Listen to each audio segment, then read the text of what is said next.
It's another day. It's another start of a brand new week. I know yesterday was a Monday and we were here, but it was a holiday, and that holiday's edition that Benjamin brought to you.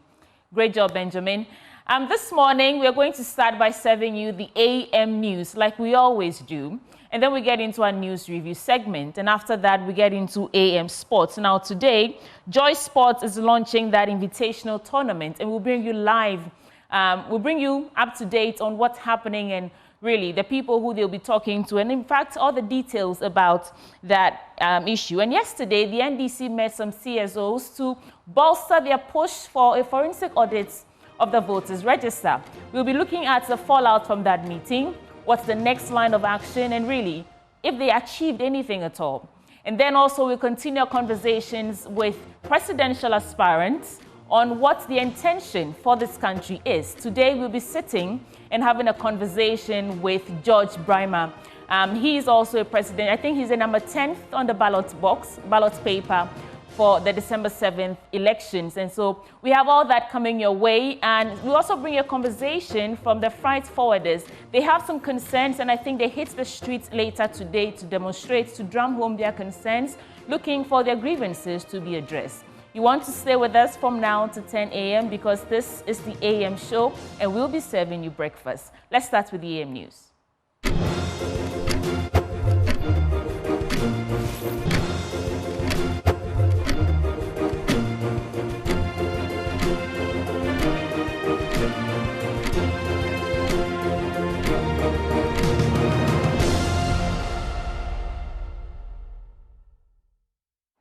This is the AM News. Let's get into the details. The National Labour Commission has made a raft of recommendations to the Ministry of Employment and Labour Relations as part of efforts to avert a full-blown labour unrest. 5 unions, including the Senior Staff Association of Public Universities, the Ghana Association of University Administrators, and Tertiary Education Workers Union, TEU, have already downed their tools protesting unresolved allowance issues.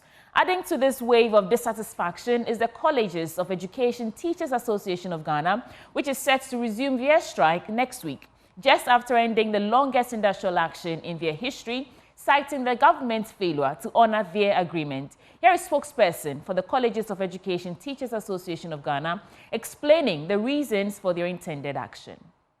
They said that, having called off the strike, they are going to expedite action and then work on the migration. Remember, during the NDC era, the migration was done within 2 weeks. We migrated from GES to the current payroll within 2 weeks. Okay. So when we declared our strike on the 14th of June, we promised that at West they are going to migrate us within 1 month. And as I speak to you right now, the timelines that we agreed upon which the strike was called off has still not been done. It looks as if we have to go on strike to make duty bearers perform their legitimate duties that every month the government of Ghana pays them. It is because of our strike that is why they were expediting action. We thought that having gone on strike for 3 consecutive times, government would have learned the lesson. This strike that led to 2 people dying, and then also 1 person snatching phones and being beaten, and then also losing so much. Government has still not learned her lessons. And as I speak to you, you'll be surprised that the offline data that the technical committee worked on has not come to the college. Director of Grievances and Negotiations at the Fair Wages and Salaries Commission, Professor Charles Adabu-Opong, has expressed surprise at the Colleges of Education Teachers Association of Ghana's threats to strike again. He emphasized that CTAG's concerns are being addressed following the arbitration award. He believes that a strike action, an industrial action at this stage, would not be beneficial to the situation. First, with respect to the CTAG issues, I think they had about 2 months strike, industrial action. You were aware. We got to the table with them to address their concerns. Largely, it was about extending the public universities allowances to tutors of the colleges of education. But before we could do that, we needed to conduct what we call the HR audit, of which DTEC, the regulator, did. Afterwards, we established those who qualify per the arbitration award. And so currently, the migration exercise is about coming to an end, which will then pave way for implementation. So those who qualify will then be giving the salaries due them in respect of the public university policy structure. Very much surprised because their principals, the Principals Association, which is TRINCOF, they are part of the been giving, some reports, updates on what we are doing. Currently, we are even compiling the report for the migration exercise, and we are also meeting them this week to give them a final briefing in terms of the migration exercise that we have conducted. And therefore, if they intend to proceed on any other tangent, that will not help the good cause of the education system, then obviously I'm surprised because they are aware that migration is ongoing. And migration, my brother, if you really understand the processes, you realize that it is not one offshore event that you can just take. You are migrating individual tutors one by one. So it takes time. And we have been able to use a month and some few days to complete the exercise. And so we are going to engage this week to give them the final briefing. And then everything, those maybe will have some issues, they will table, we address them. Then finally, we will send it to Ministry of Finance for onward submissions to controller. And then those deserving staff obviously will be paid. So we have done our part. And therefore, I do expect that since they have been involved, their principals have been involved, they have been giving updates, they know whatever that we have been doing. I'll be very much surprised if they really want to go on strike. A consultative committee on the review of the Constitution has recommended a raft of changes to the 1992 Constitution.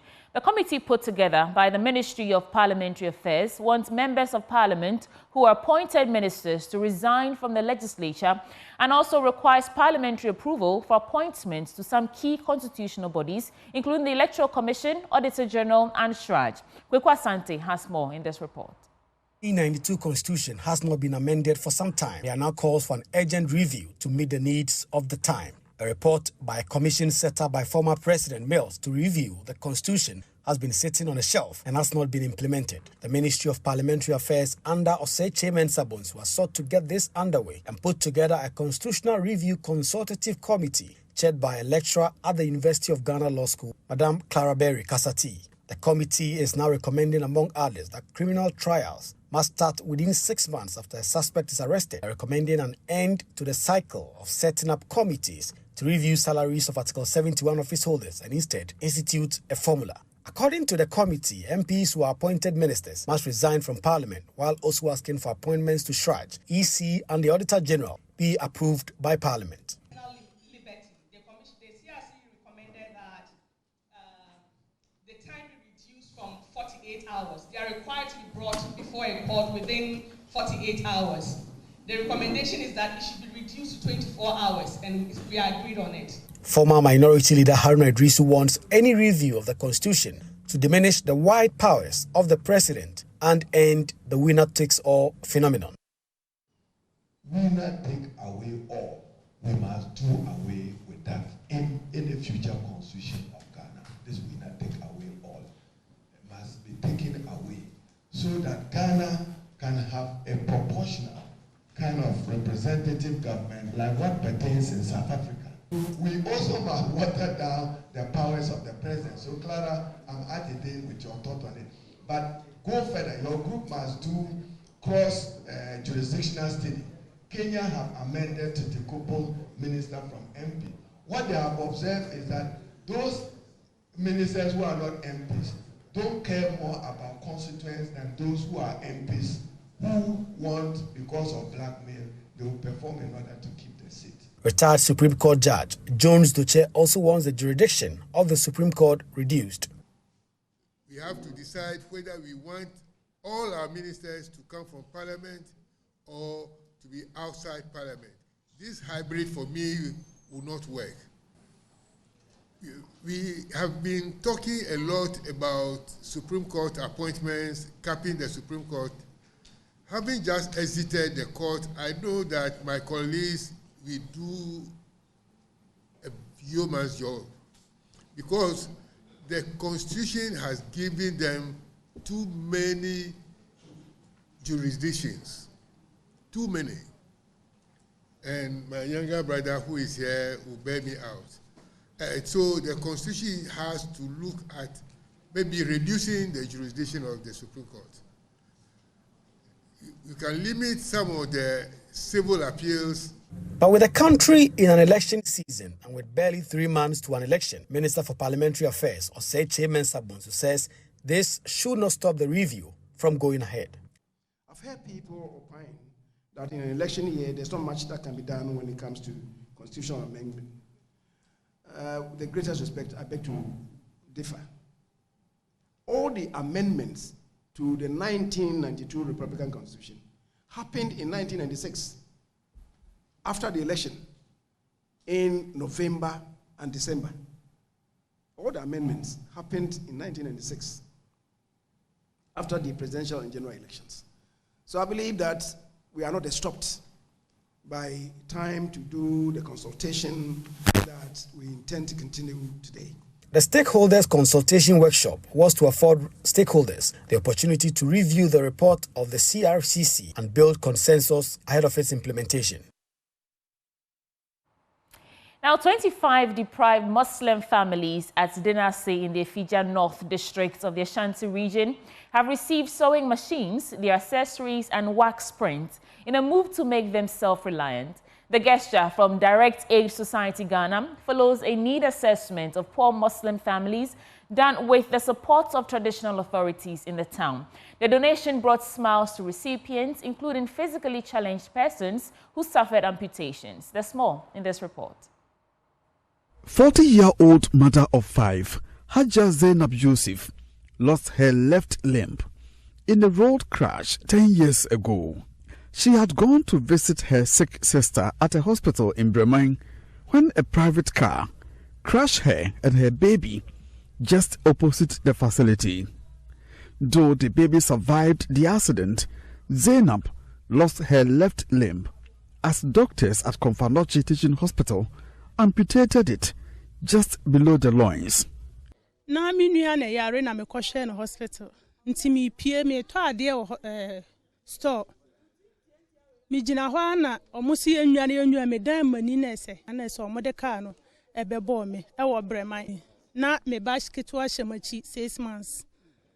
Nti ne nyame tumi mu de akɔra na ekodu hospital bibi anya no. Ti anadwo na ɔmo twa anan no. Ade anche so. Zainab was forced to learn a trade in sewing because of her condition. But life after the accident has since been difficult as she struggled to set up. But thanks to Direct Aid Ghana, she has received an automated industrial sewing machine, accessories, assorted wax prints, among others. Elated Zainab could not hide her joy. For so bebre ebaba so edi amame. Me hange crutches me abati ebe me aba na true we metimi ayusu me nan e de apamo ade anya entem line niema huro bebre entoma machine chese mi hunu ne me nka age me nsamompo nyankopon enhira Direct Aid for ne eba omutirimu a ema omutimi ekaye mobrohunfo aye ni bi na yenso yetimi si yaboka se ne me nso me wo machine we me wo niema we ni omo hwere nyankopon enhye omo anamu. Zainab is among 25 deprived families selected to receive aid from Direct Aid Ghana. Each of the beneficiary families received aid worth 10,000 Ghana cedis. One of them is 21-year-old seamstress apprentice Inusa Fatimatu. We say a very big thank you for everyone, for each and everyone that sponsored these things. We are grateful for that. May God bless you abundantly. And we promise to use it to support ourselves and also others. Officials of Direct Aid Ghana hope this gesture will promote social inclusion as the finances of beneficiary families are improved. Zainuddin Mohammed Abubakar speaks for Direct Aid Ghana, Kumasi. We are doing this program to enhance the financial situation of every family in these 25 families that we are sharing. So we are using this opportunity to thank the Direct Aid and then the donors who supported these things to be given to this poorest family.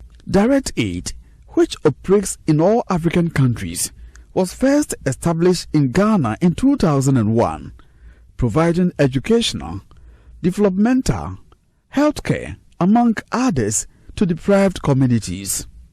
From Kumasi, for Joy News, Ohimenteria reporting. In other stories, faith-based organization GlobeServe Ministries International is harnessing the power of religion to combat child labor and trafficking in the Pru East district of the Bono East region through dialogue. The group, who together with its partners rescued 5 children, saying there's an urgent need for stakeholders in the area to work together to help protect the vulnerable children who are exploited on the Volta Lake. Anasabit has more in this report. Child trafficking refers to the exploitation of girls and boys primarily for forced labor and sexual exploitation, sometimes sold by a family member or an acquaintance, sometimes lured by false promises of education and a better life. These children are often held in slave-like conditions without enough food, shelter or clothing, and are often severely abused and cut off from all contact with their families. Here in Yeji and its environs, these activities of child trafficking are common, especially along the Volta Lake. To help curb these worrying menace, GlobeServe Ministries International, a faith-based organization, is engaging parents in the area to help combat child slavery along the Volta Lake. The church, in partnership with Westwood Community Church of the USA, organized a seminar for over 200 parents to strategize towards curbing this practice. Reverend Anthony Kofi Dunia is the General Overseer of GlobeServe Ministries International. We believe that the law alone, standing alone to fight issues of child trafficking and child labor, won't be able to sustain this. But if we can combine it with the preaching of the gospel, bringing people out of darkness, then we believe that we can have a lasting solution for our people and our generation. After years of educational outreaches, Reverend Dunia says there has been a significant impact in the area, with about 5 children rescued and restored to their parents. You know, the gospel has power to transform lives, and we have already now seen about 5 children that have been restored to their parents, that actually not only restored, but that are actually pursuing their education. So we are beginning to see the effects of the power of this gospel of justice happening here. Reverend Dunia, noticing the moral and ethical implication of child trafficking, stressed that there is an urgent need for collective action within the community and charged all to speak out to help change the status quo. Child trafficking is a big issue, and child labor is a big issue, affects all nations. But do you know what? If we are ever going to be able to solve this problem, it will take our collective effort. And that if we see anything happening negatively in our small communities, it is our responsibility to speak out, to say something. If we see children being trafficked, we shouldn't turn a blind eye. We need to rise up and say something. Some of the participants, most of whom are fisher folks, shared with us what they learned from the encounter and admonished parents within the area to stay away from child labor and keep their children in school to help secure their future. It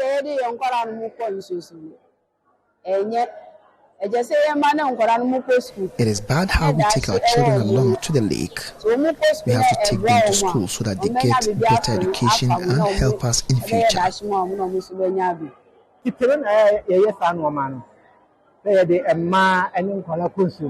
That is an ancient practice, and we have noticed that it is not helpful to us, and we have to put a stop to it. So we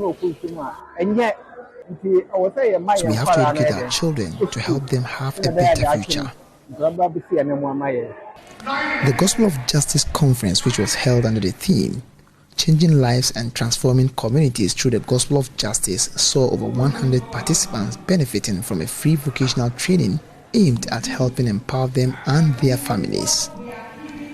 Anna Sabit, Joy News, AG.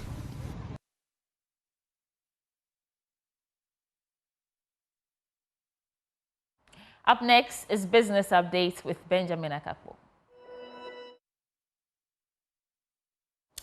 Welcome aboard our business updates this morning. In our first story, the Ghana Institute of Freight Forwarders and allied trade bodies are taking a stand against what they describe as unfair practices by shipping lines. Now, they are planning to stage a protest today, fueled by a number of grievances, including what they say is exploitative pricing by shipping lines, arbitrary fees, and the imposition of demurrage charges, even on weekends and public holidays. They're calling on the Ministry of Transport to intervene to ensure fair trade practices at the ports. John Mante is the Vice President of the Ghana Institute of Freight Forwarders. Tomorrow, God willing, thankfully, the police will be there. We have gone to the police. They are providing us with 150 men. We meet at the Ghana Institute of Freight Forwarders in Tema. We'll march through the principal streets of Tema. We'll go to all the shipping lines, and then we'll meet, present our demands to these directors of the shipping lines. We've told them that they should scrap administrative charges. They should scrap fees such as public days and weekends that they don't work. They should scrap those charges. Anybody, you import a container, you go to your warehouse, you empty the container, you bring the container in safe condition to the shipping company. Yet they continue to charge you for empty container fee. In fact, they go ahead to charge importers and businesses cleaning fee. Assuming that you bring a container full of televisions, you go to your warehouse, you unstop the televisions, you return the container in same condition to the line, they are charging you for cleaning that container. We should also not forget, even with spare parts, that you say, oh, probably with spare parts that will even probably drip oil. These charges are levied at the port of loading, which means that any shipping line knows that you are charged, they know the cargo you are carrying. So in terms of their voyage estimates, they include these charges, thinking that, of course, definitely your container will drip oil. So they add the cleaning fee to it. Yet, once they come to town, they charge cleaning fee again.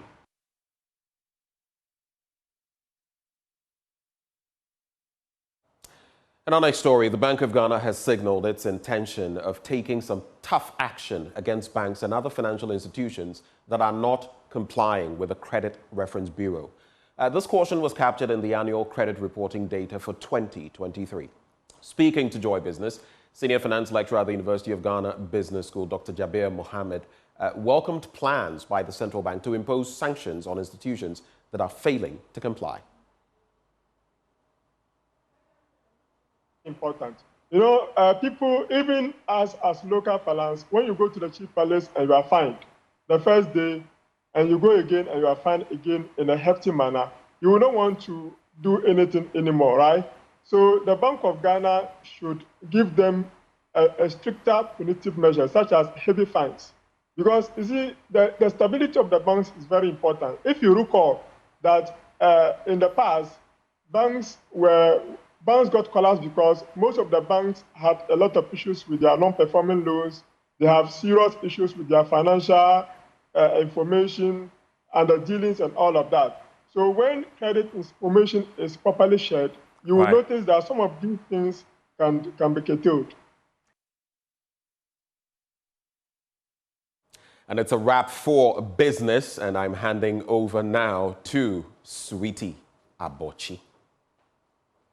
And that's how we're wrapping up for the AM News on the AM Show. You want to stay with us because the conversations begin, starting with a news review. Coming up shortly.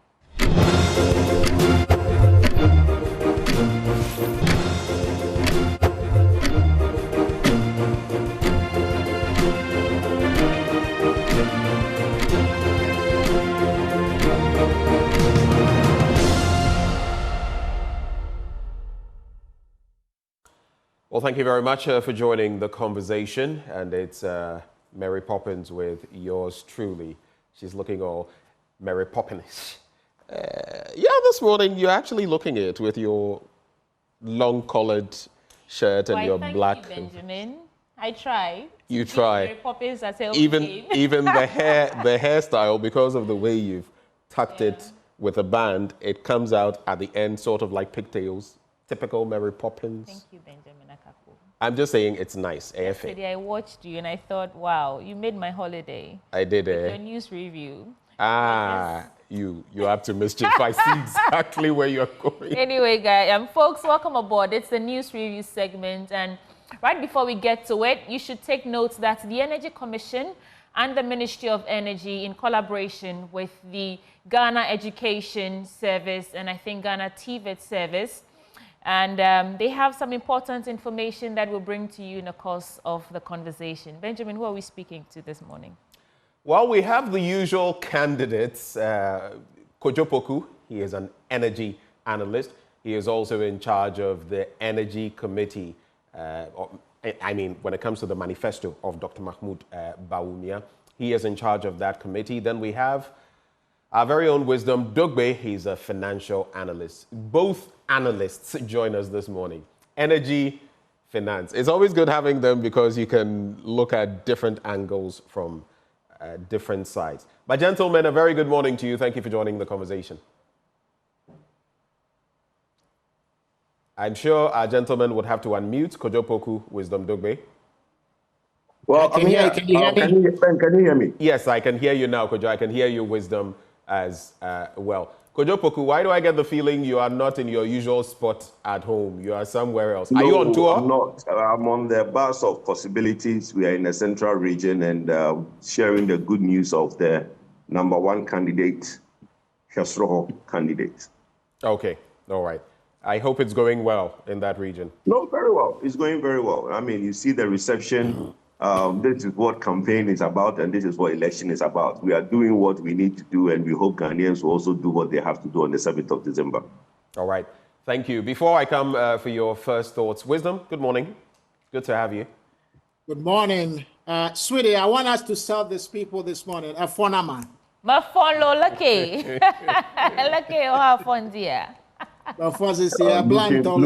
Looking for favors this morning, Abi. Oh, but a day wanna Alabama bluff man no TV agitari.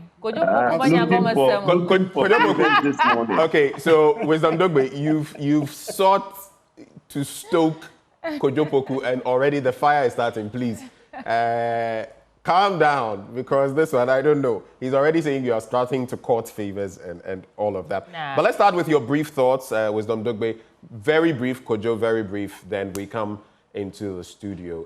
Wisdom, starting with you, very briefly. Ben, I heard yesterday was Kwame Nkrumah Memorial Day, so I will call on all Ghanaians to continue to celebrate the legacy of Osajifo Dr. Kwame Nkrumah.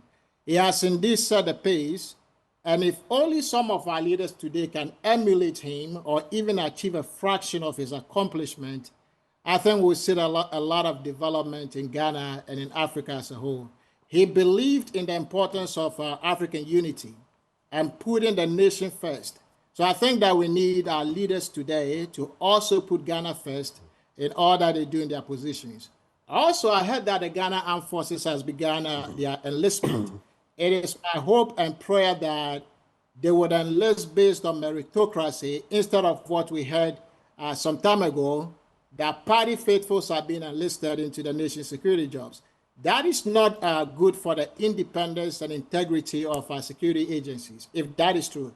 And so I trust that that is not the case with the GAF enlistment. All right, thank you for those thoughts. I would just like to say that, this recruitment thing, it's not just the military, it's not just the police, it's not just immigration, and it's not just now. It has been happening for a long time. I'm not trying to justify or say it is right, but it's something that we really need to tackle. It's not an MPP problem. It's a Ghana problem. And sometimes the very people who will protest are the very people whose family members are seeking entry and who will use political means to get there. In the past, we've had politicians come and say, oh, I've even got this number of people and they are graduating today, and all those things paint a certain picture. And that is why it's also problematic. If a few days ago, sweetie, you remember there was a photo of a policewoman when the balloting had happened at the EC, and a camera caught her, celebrating the number one. She forgot she was in uniform. You get it.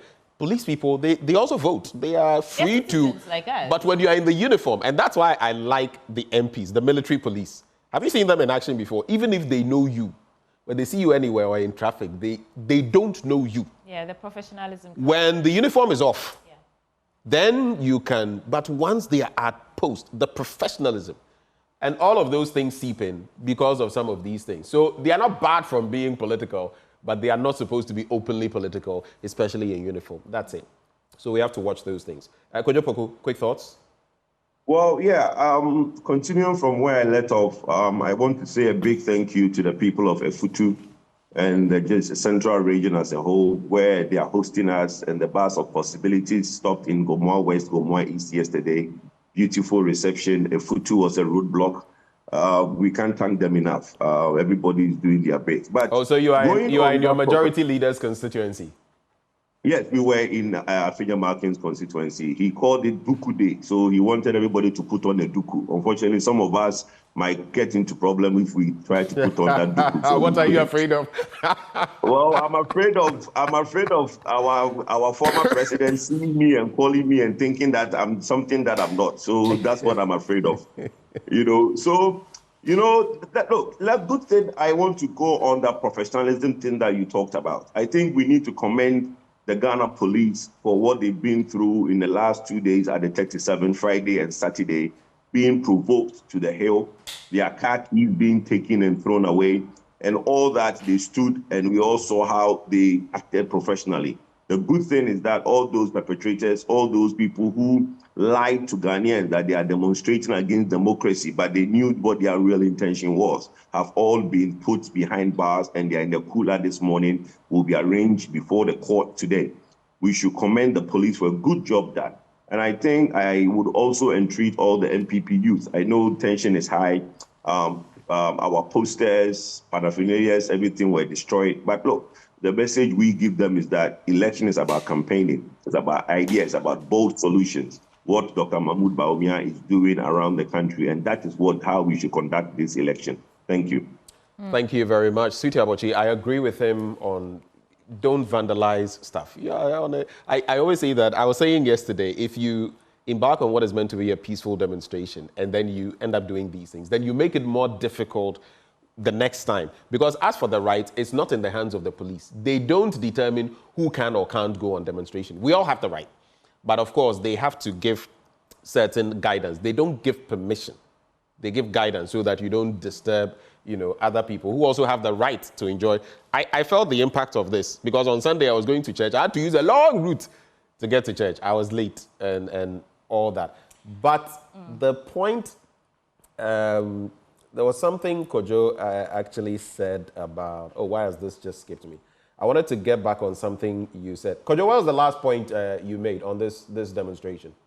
I said that they are all been arrested this morning and they will be arraigned before court. There's something else you said. It escapes me when it comes to mind. Yeah, I just wanted to say because I felt that one, no. I mean, we'll start there. The story is right here on page 3 of the Ghanaian Times. But before that, I think sometimes in the quest to make the news or in the quest to make their voices heard or make a stronger statement, these protesters need something to happen that, is not as peaceful as... You don't need but you see, no. Let her make a point. Let her make a point, Kojo. Kojo, let her make a point. Kojo, I'm speaking now. Kojo Poku, please. No, so, Benjamin... Let her make her point. Let her make a point. On national TV, don't do it. Don't do it. Don't do it. Sweetie, so, Benjamin, I saw a video where Oliver Bakavomawo went to the police van or something and then took the key off and then ran. Did you see that video? Yes. I thought to myself, this doesn't all go well for you as an individual and for the it's a desperate move poured out onto the streets to register peacefully their concerns about this Galamsey issue. If you do that, not only are you inciting violence, but you're rendering the entire protest and the intent for it ridiculous. I felt that... Not to mention that he was endangering... Yes, the because lives you of see, people. Those actions also may get the police service to act you know, they can use a certain measure of force.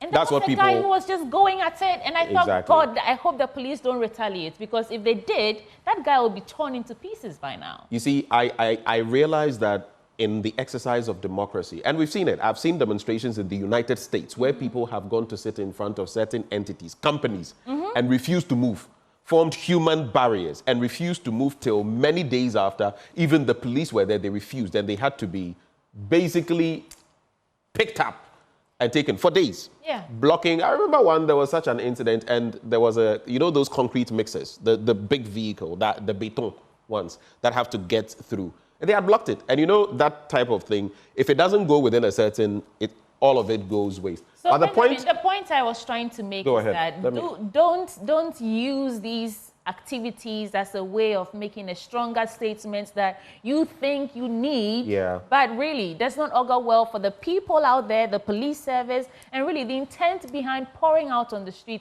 We are just saying peacefully, we are coming out to register our displeasure, stop Galamsey. If you do that, what message are you sending across? Anyway, let's get into it. I'll start there. So police arrest 42 Democracy Hub protesters. And before I get into it, on the front page, on agricultural productivity, and this is the Ghanaian Times, and food security, PFJ, Planting for Food and Jobs, 0.20 initiative makes giant strides as grains, livestock, poultry, egg production soar nationwide, according to Brian Champon. I'll get there in a bit. But let me start with the Democracy Hub 42. Police arrest 42 Democracy Hub protesters.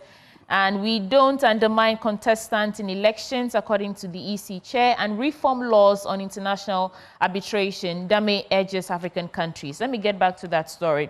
At least 42 members of the Democracy Hub were apprehended by the police for allegedly participating in various unlawful activities at the 37 intersection in Accra last Sunday. The identities of these individuals have not been disclosed, but they're currently in custody, assisting with ongoing investigations. According to police reports, these demonstrators had unlawfully gathered at the 37 intersection, where they were reportedly assaulting police officers who were executing their official duties and obstructing traffic. I'll get there in a bit. I'll come to you, gentlemen, for your reflections on this. Let me do the story about Planting for Food and Jobs making giant strides. I don't know what magic happened, but let me get into the story a bit and see what it's talking about. Brian Champon is saying that the Planting for Food and Job Phase 2 has made significant strides in boosting agricultural productivity and food security in Ghana. And he says, quote, "We are committed to continuing to support farmers through our projects and other initiatives to ensure that Ghana becomes self-reliant in food production." And speaking at a missions exit meeting with the African Development Bank officials, the Food and Agriculture Minister indicated that significant strides had been made in boosting agricultural productivity and food security in Ghana through the Planting for Food and Jobs. Just one question, and I'll end there and I'll come to you, gentlemen. Isn't there a looming food crisis where they've deployed military officials to our borders to ensure that grains are not being exported illegally out of this country? Isn't there a ban on that? So what significant strides have we made that has boosted our agricultural gains? Brian Champon. Anyway, gentlemen, I'll start with you, Wisdom Dogbe. So let me go to the Democracy protest item. Look, I strongly condemn any acts of lawlessness and hooliganism, riot, and violence, period. But let me start by saying that the demonstration was planned to bring attention to the severe economic hardship, which is disproportionately affecting the youth in the country, and also to call on the authorities to take action against Galamsey and its impact on our natural resources, especially on our water bodies. So these brave citizens, of course, some of them were breaking the law. They should be dealt with. But those that were not breaking the law, right, they were protesting against these things. Galamsey, these numerous taxes, nepotism, and corruption of biblical proportions in the nation, high inflation, and the general lack of leadership in terms of economic management of the nation. Of course, I agree that all protests must be peaceful and within the confines of the law. But I need someone to tell me what is wrong with this plan that our people want to protest these issues that affect them the most. The police have guidelines that govern how protests are conducted. So why are the police and our officials, why were they so much afraid of the voices of the youth? You know what, sweetie? Indeed, any corrupt official should be afraid of the voices of the youth. They are absolutely right to fear because the power belongs to the people, not to the government. And I'll call on those who embark on this protest peacefully to fully understand that they are not powerless. Indeed, they have so much power, but that power is at the ballot box to vote for the candidate who they believe can change their economic fortunes and boldly address the critical socioeconomic and also environmental issues that face the country, such as the Tanko of Galamsey. Okay. Any reflections on food security that the minister is touting as some of the beneficiaries of PFJ 2.0? Or should I move? So just as you said, the last time I checked, you know, the nation was in, we have food crisis going on today.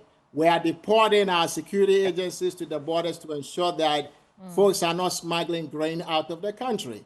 So I want to make sure that when we read these things, we also do some kind of research on our own to understand that these things are not election year comments. These are realities, right? I don't know what the minister said. I don't know if that is true. I'm going to do my own research to understand what he said. Okay. I'm happy you ended on the note. I'm happy you ended on the note of.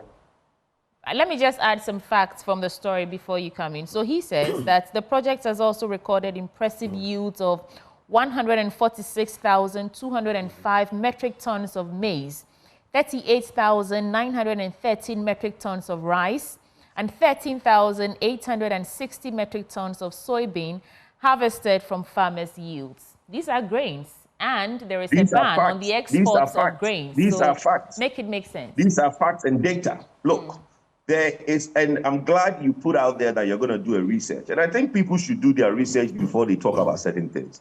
As we speak, there are no food crises in Ghana. As we speak, there's no food shortage in Ghana. Okay. Look, when the rain patterns in the north, where our grain basket is from, changes, and being forward-looking, we need to have a stock because we don't know what would happen. When the rain pattern changes, you need to take precautionary measures. It doesn't mean that today anybody can tell me where you go and you can't find what you want. There's no food shortages in Ghana. There's no food crisis in Ghana. We can get everything we want in this country. So what are we talking about? 2 weeks ago, there was a story from the Western North. Please, let me finish, please. Go ahead. What the minister took to do was to take precautionary measures so we don't ship out grains that we might need in the future because we don't know what the rain pattern will affect. That statement of what the minister said and taking measures is precautionary. It doesn't mean that today we have food. No, you don't even have a question for me. No, I didn't ask you a question. Are you saying let me that speak, the please. rain pattern has not affected productivity? Wisdom. Let him land, and then you can. The most important thing is that as we speak, we do not have food crisis in Ghana. Okay. Everybody can get whatever they want. And the numbers that Mrs. Abochi put out there, they are facts.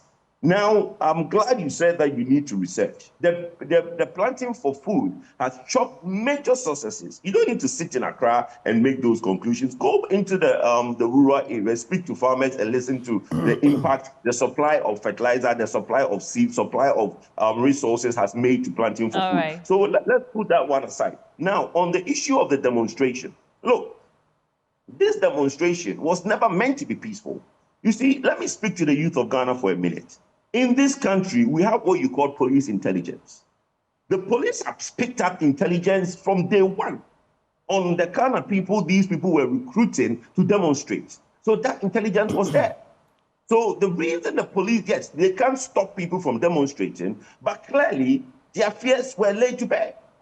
The police had intelligence that based on the people these people were recruiting to demonstrate, this is what their intentions were. And you know this for a fact that they were recruiting people? You know this for a fact? Yes, we know that for a fact. Yes, the police had intelligence. We know that for a fact. The police had intelligence. Where is your evidence? Recruiting people to do this. Where is your evidence? And the most important thing is that Kojo, where is your evidence? After the fact, hold on. We now all know that after the fact, these were not ordinary demonstrators. We know people who stop cars and say that we won't let anybody pass here. Okay, Which so peaceful demonstration ends up doing that? So you have made your point about what you know. I was asking you for evidence. Where is your evidence? Well, my brother, those are security matters. Let's move on. They are security matters. But you can sit on national television. You can allege about recruitment. But that's you what can I said allege, to you but you can't adduce evidence. I don't need to prove it because it's happened. No, but you can't come on TV and say they were sponsored by X and Y person when you don't have evidence. Do you think that those hoodlums on the street were ordinary protesters? Okay, so let me ask you, do you think that in other protests under different regimes, all the people who hit the streets were from the opposition back then, which would have been the NPP? All the people that hit the street did not do what these guys did. Tell me a protest where Occupy Ghana, were all of them MPP members? Is that what you're saying? No, I'm asking you a question. Tell me a protest in Ghana that they did what these guys did. Tell me, what protest in Ghana? So because, what exactly did they do? Because someone took a car key from the police? Of the opposition party. You've never seen any demonstration where they burned stuff? Tell me which protests have done that. Anyway, let me just say this. First of all, on the bit about, and now I've remembered what I was going to mention. When I saw there was this gentleman, ripping banners of Dr. Bawumia, I felt that was totally sad. And he has to be dealt with, actually. You can't go doing something like that.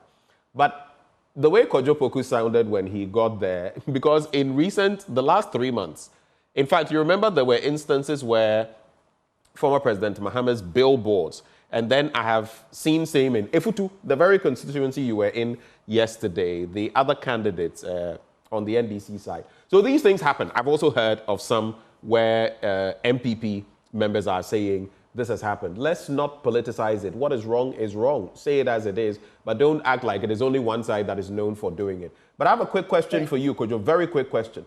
Do you know the difference between food security and food sufficiency? Yes.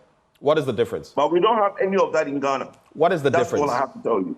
What is the difference? I don't need to go into grammar, but we don't have any of that. Food security and food sufficiency. Hold on. Wisdom, hold for me. Food security. If you want me to get into it, I can get into it. Food security, right? No, I just wanted to know whether you had an understanding of it before making the point you were making. And including when you said, Ghana is not Accra. We are in Accra. What we see is reflective. Planting for food has given us food security. Planting for food has given us food security. The point that the minister made was to make sure. The point the minister made was to make sure that the food security is sustained. All right. Wisdom. No problem. Here's the point. Wisdom. I don't think that you are entirely right on this, right? As we speak, the CEO of Ghana Agribusiness is watching this, and he just sent me a text that what is this guy talking about? We don't have food security in Ghana. Mention his name and stop hiding. Mention his name. Who sent you a text? Look, his mention name his name. Who sent you a text? Anthony Morrison. You can go find Anthony Morrison sent you a text saying what? He just sent me a text. He said, for us to be able to attain food security, there should be accessibility, affordability, availability, and stability. Are you trying to tell me that food is affordable as it is today? So we are now going into affordability as a problem in Ghana today. So the affordability is the problem. Criteria that we need to look at if we are going to talk about food security. Please, let's move on. Guys, gentlemen, so I just want to put something in perspective. The man who buys two weeks ago, the man who buys yam for $30. Hold for me a second. 2 weeks ago, there was a report from the Western North. And the report was basically telling us the story of how locals were selling their grains to foreigners and defying that ban, for which reason a ball of kinky now, they couldn't find grain because people wanted to make money, and so they're selling. Also because of the shortage of these grains, they were selling their produce to foreigners, defying the ban. And it came to the attention of, I think, security personnel who were trying to reinforce security measures in the Western North. I even spoke to the correspondent, and he says that because of that, there's a hike in food prices, and a ball of kinky in Western North was selling for 7 Ghana. Do you know how much a long car of rice costs today? So, Kojo, I just want you to let's that we're not gentlemen.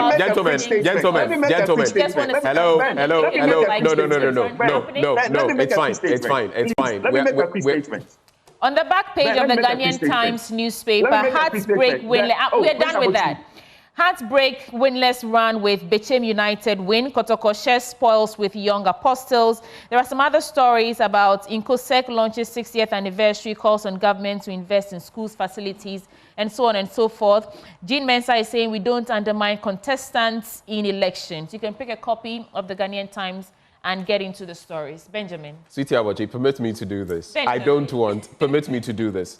Kojo Poku, Wisdom Dogbe, I'm giving you an extra 30 seconds. You want to say something, Kojo, go ahead. Kojo Poku, if you can hear me. Can you hear me? Please go ahead. Yes, I can hear you. Okay. In the Krowo constituency near Amasamai, they have an onion market. We were there last week. When we got there, there is a basket full of onions, 150 Ghana cedis. I was surprised. Look, I took a picture and sent to my wife. He said, Kojo, please get some. Because in where we live around Adenta, we buy, they put 4 together for 20 cedis. Just less than. So what you are saying Adenta, is, what you are saying is those in Adenta where you live are actually deceiving the public. They are cheating the public. That's what you're saying, right? We are ripped off in the urban areas. And I'm giving you close proximity. From really surprised a basket of onions is 150 cedis. In Adenta, they put 4 for 20 cedis.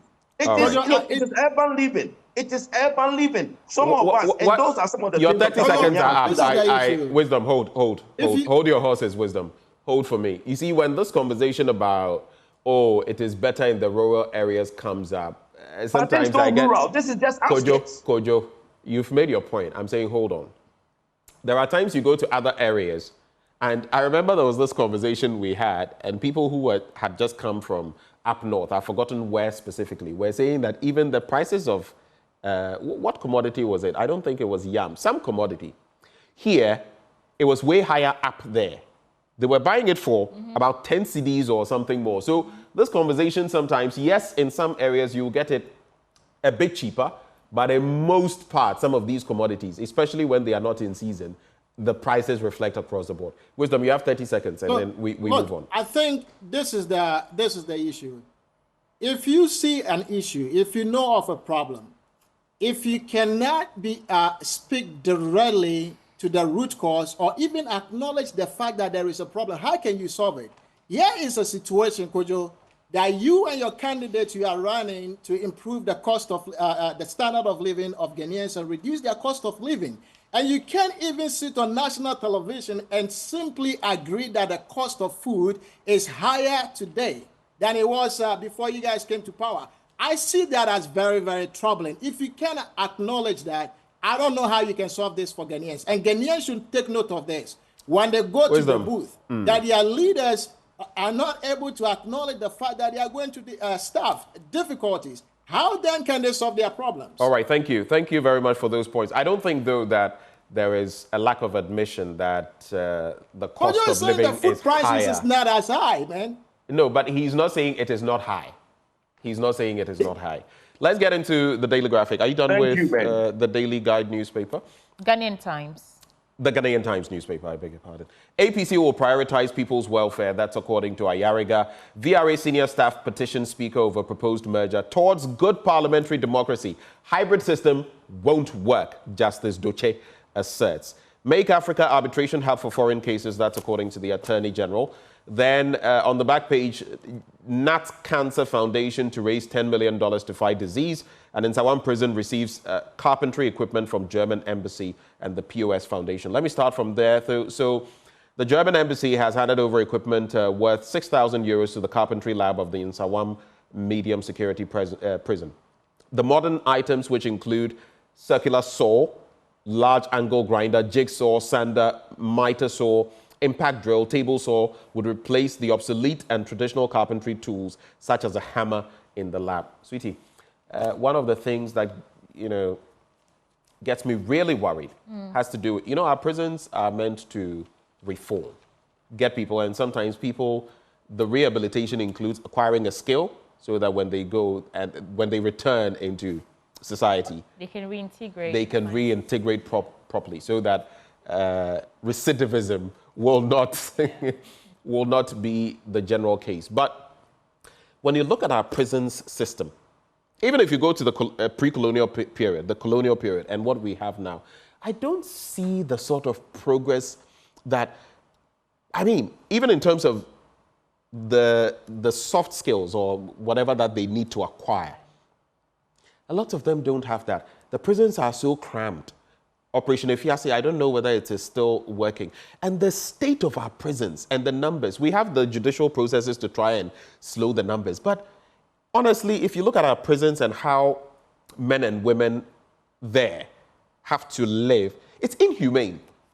It is not humane. And I don't think we are sort of targeting this properly. Every now and then, you would see some churches helping. I have done prison rounds, so I know from Nsawam to James, even St. James Camp, right here, close to the Senior Correctional Center, and all of that. I've been there on numerous occasions, but sometimes it's pathetic. As for them, they are pretty well. You go into some of these maximum and medium security prisons, and I mean, you've committed a crime, yes, but they entered. It's something else. Right. Let me also get into this.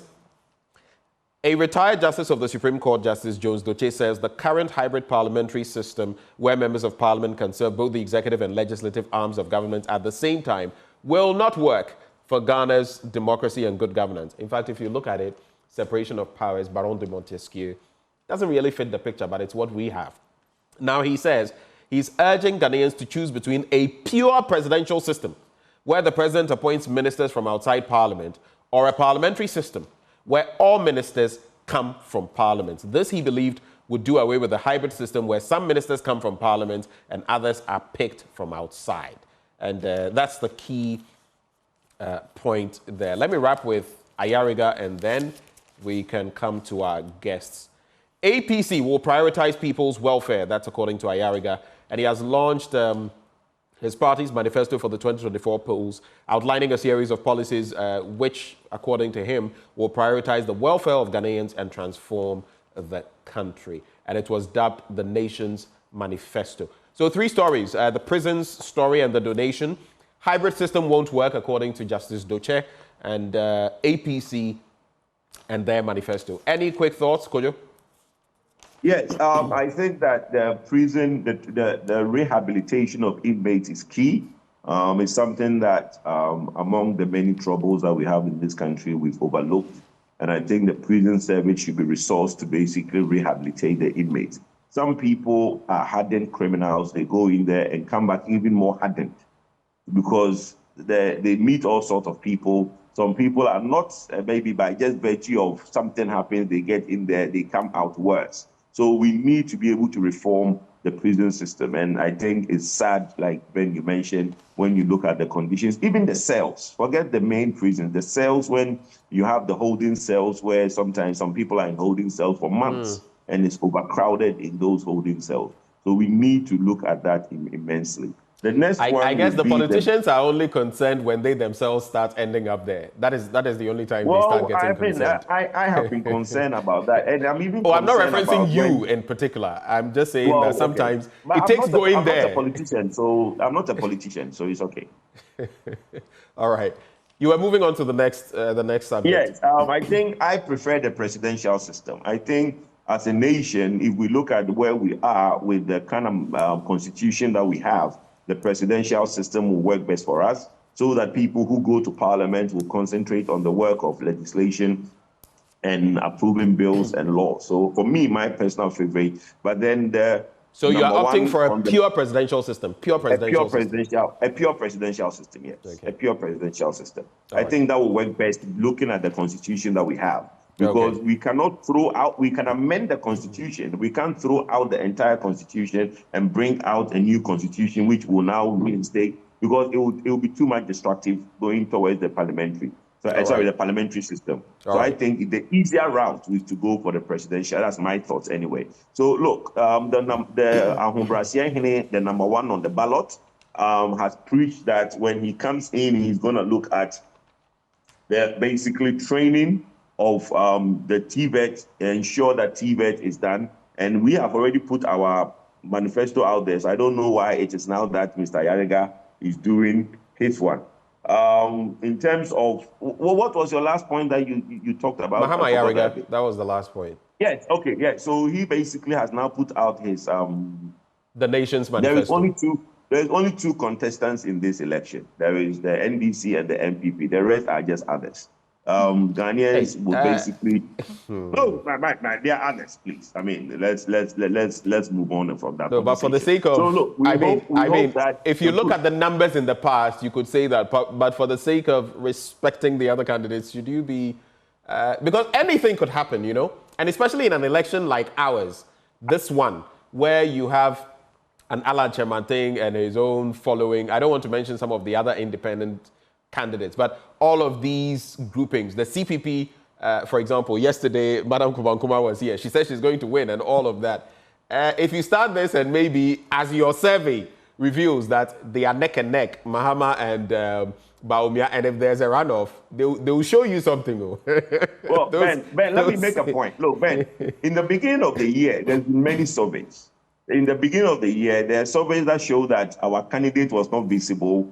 In August, in July, this survey that everybody is talking about was probably picked up in July. It means that our candidate, Dr. Mahmoud Baumia, has made significant strides. He's basically had a lot of visibility, and he is hitting the ground running. And now, if in July we are neck and neck, I mean, it's good news in the point, but let's look at the finish line. I mean, that's the most important thing. Wisdom, please, your take on these matters, and then Sweetie will come back in. But I understand the point Justice Duche was making, that a hybrid parliamentary system will not work, where the MPs are also appointed to cabinet or executive arm of the government. I see his point, and I think he's right, except that I see some advantage in the current system as well. In the US, for example, a member of Congress typically resigns to focus on a cabinet position once he or she is appointed. So there is a lot of data to support the position but not always, predominantly, but not always. So it's good you said typically. For the most part. So I think it's right because of the issue of conflict of interest. First of all, these officials most definitely will face dual responsibilities, balancing the obligations of the cabinet duties to that of the constituents and the legislative process. Right. So I think that it could lead to reduced legislative oversight, because a sitting MP may compromise the independence of the legislative body, which could weaken the oversight functions, because they may be less inclined to question or challenge the executive actions, right? They are part of the executive body, so they will not be challenging the executive in any way, shape, and form. Right. With that said, the upside that I see to these government officials wearing double hats is that they can also enhance communication and bridge the gap between the executive and also the legislative branch. Okay. They have a dual role, which may help them in fostering better communication and also collaborate on policy matters. All right. Thank you very much. I wanted to make a quick comment on the arbitration hub the AG was talking about. Okay, go ahead. You know, I don't always agree with the Attorney General, but this is one area that I think is spot on. He's calling for making an African arbitration hub, right, for foreign cases. And I agree with him on this one. And for some time now, I think this is a concept that has gained traction with calls from both the academia and also industry to make Africa a hub for arbitration. So I am glad that the AG, who is obviously one of the top legal brains in the country, I'll give that to him, is adding his voice to this call that I believe is driven by the continent's growing economic importance and also increasing investment and also the need for efficient dispute resolution mechanism in the country. I believe for once, Kojo Poku agrees with you. Kojo. Well, I agree on the part where he's actually saying good things about the Attorney General, who he bastardized all the time. So I'm happy that at least in his own research, that is it. And that's research. So he's researched and agreed that the Attorney General is one of the best in the country, which is a good thing. Okay, well, it's all right. It's all right, Wisdom. Benjamin, it's okay. You're enjoying this a bit. I like it when I have Kojo and Wisdom on. They simply make my day. But it sort of also reminds me of, you know, the credit ratings agencies. And again, the call to have, though, yes, you can't take out the Fitch, the S&P, and Standard & Poor's and all of those. we must also have some African setup. I believe our president has been pushing for that, so that you can, yes, you can have yours here, the other ones, and you can compare and contrast. I don't think it's a problem. So I agree. This is a good call. Let me quickly run through the Daily Guide newspaper. On the front, this is where I have a bit of problem. I mean, it says 43 NDC protesters grabbed. IGP police giving thumbs up. How do you know that all these 43 individuals are NDC protesters? As for that bit, it is. I'm sorry, nonsensical to say that. And that's the point I was making with Kojo Poku earlier. I mean, the woman, the grandmother with her children, the 8 and 10-year-olds, so the child is also an NDC. I mean, you could say yes, she took them along, but I feel those are the downsides of what happened, and I don't like that, how the children were handled. But apart from that, I salute the Ghana Police Service. They did a yeoman's job, but some of those little angles, they left a lot to be desired for me. Right. So that's the story there, and I'm saying to Daily Guide So that I think it would be a very dangerous thing for us to think it's only the NDC members that are affected by the economic conditions of this nation. We need to call that out very clearly. If you live in Ghana, you are part of, you are experiencing what is going on today, right? Even if you are not talking about it, whether you are NDC, CPP, or whatever, this is what the leaders have brought on the people, the suffering, the untold hardship. And everyone needs to talk about it. It's not just NDC people. Right. And I'm just saying that it would have been okay. So, gentlemen, we have just about 2.5 minutes. We can't keep going back and forth. I beg you. We have just about 2.5 minutes. He came in and I have to say something small. But if each time someone comes in, we want the other person to come in. We'll never finish. My brother sits in America. It's very unfortunate when my brother sits in America and talks about untold hardship in Ghana. So but you know he comes to town from time to time, I have in Ghana. You have an idea how much interest I have in Ghana. All right, gentlemen, let me wrap with this. 2024 presidential race, Baumia picks top spot, Mahama 8th. The reason I wanted to do this story on a very light note. So I had some children accompany a woman come to my house yesterday to help me out with something. And she was saying that she's an NPP member. And so when she goes to the ballot this 7, 8 and I say to her, are you serious? And I say to her, 8 and they call number 8. So I say yes. And I'm saying that, but NPP is not on number 8. But I said the campaign, you know, almost say 8.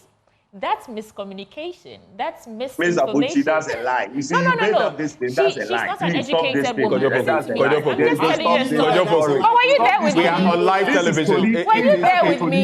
You don't have evidence of that, please. So it was a child. Kojopoku, please. Let's move on from Let's be decorous. You are the first person. Kojopoku. I started by saying that I wanted to share an experience. Should we mute you, Kojopoku? Should we mute you? How do you know this is you would be the first person talking about being decorous on you come out on live television and say someone is a liar. I mean, no, I'm not saying it's a liar. I'm not saying it's a liar. I said the story he's telling is totally. But this is a story I'm telling from my experience. It's on social media. This is a social. No. Did you hear me say social media? Did you hear me say social media, Kojo? I'm telling you that someone came to my house and said, we're just talking because NDC was having some, you know, one of those people who go around like town criers. Yeah. And she was saying that she was not going to listen to them. So that's what started the conversation. So I asked, who are you voting for? And she said NPP. Number 8 they're going.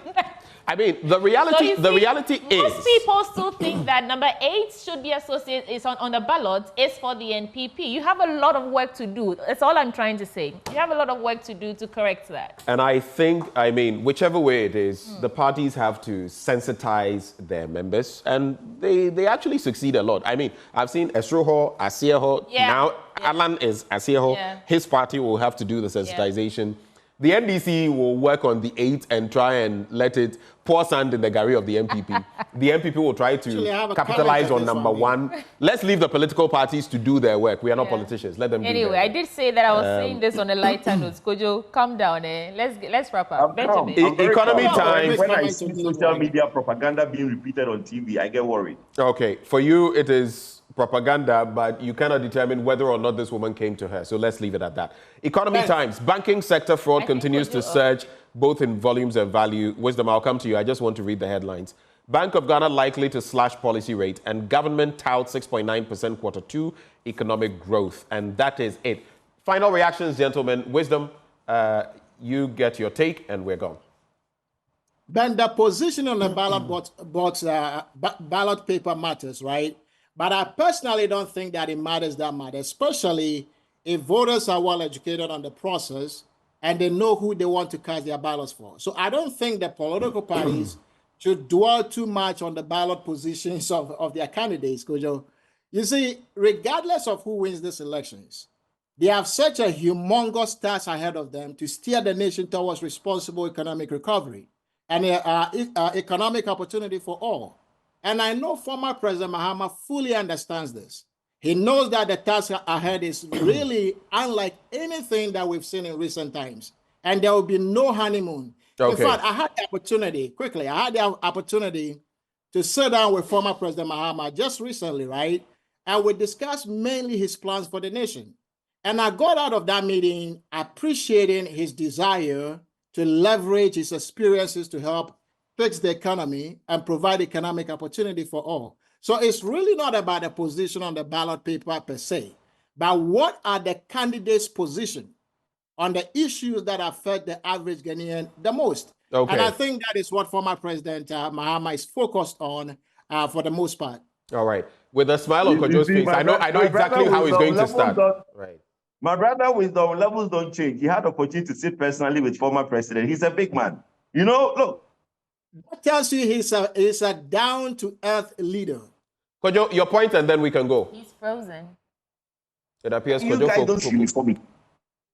Oh, sorry. Can you hear me? I can hear you now. Please go ahead. Go. Okay, sorry. Go. You know, what the people don't seem to understand, and they don't seem to get why the NDC is upset, is that in the MPP case, it brings uniformity. Because Dr. Mahmoud Bawumia picked number 1, it means all parliamentary candidates across the 276 constituencies are number 1. The NDC don't have that. You see, the NDC will be various positions on the parliamentary ballot across the country. But for MPP, every MPP candidate is number 1 and Dr. Bawumia is number 1. That is where the NDC is upset. But, you know, these are things that, look, they should leave with it. But okay, so gentlemen, that is fine. This is where we are capping off the conversation. Though in the past, you have had some candidates at number 3, and unfortunately, you used your time to talk about that. No, that's something, it's about you. What is it, Kojo? I'm saying that you are dripping this morning. I like your brooch. I mean, very swag. And let's not confuse that dripping with all the machines we've given to the districts. You know, it's a very good style that you have. Thank you, gentlemen. Thank you, gentlemen. Using as campaign tools, Kojo. Thank you. What are you talking about? So, please, I think we have to mute these two gentlemen. They will not leave us to have our show. Happy birthday to my mom. Happy birthday to my mom, Mrs. Evelyn Boateng Adjeman, the best mother on the planet. I wish her good health and long life. And that is coming through from Kwame Jumo Adjeman. Kwame Jumo Adjeman. He says, I love you, Mama. Happy birthday to my mom, Mrs. Evelyn Boateng Adjeman. Sweetie. Yes, Benjamin. Any final thoughts? No. You see why I get excited when we have these two? Yes. They just make your day. They make my day. Yeah, but we'll be wrapping up. And sports is not coming up immediately because they're launching that Joy Sports conversation. But right before we go, the Energy Commission and the Ministry of Energy, in collaboration with the Ghana Education Service and Ghana TVET Service, presents the 5th edition of the Energy Commission Senior High School's Renewable Energy Challenge. And this challenge aims to develop the research skills of senior high school students and promote technological innovation in renewable energy. And competing fiercely in this thrilling competition are the following schools: Obuasi Senior High Technical School, St. James Seminary Senior High School, Ola Girls Senior High School, Hantaman Girls Senior High School, Pando Senior High School, and Dabukpa Technical Institute. My favorite, I'm rooting for them. You want to join us for the grand finale on Tuesday, October 8, 2024 at the Accra International Conference Center, or catch it live on Joy News at 9 a.m. And this event is proudly supported by GIZ, Ashesi University, French Development Agency, and VRA. Well, we'll be back with some more on the AM show. Stick and stay.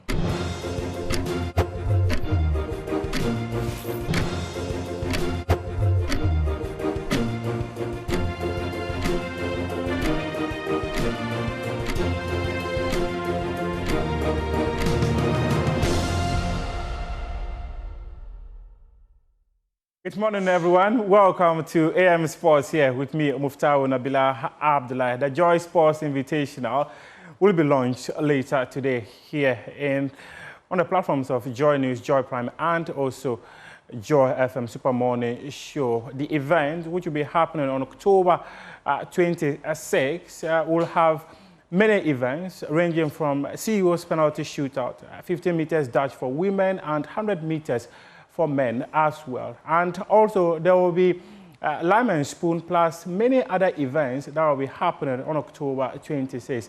The venue for this event is the University of Ghana Sports Stadium.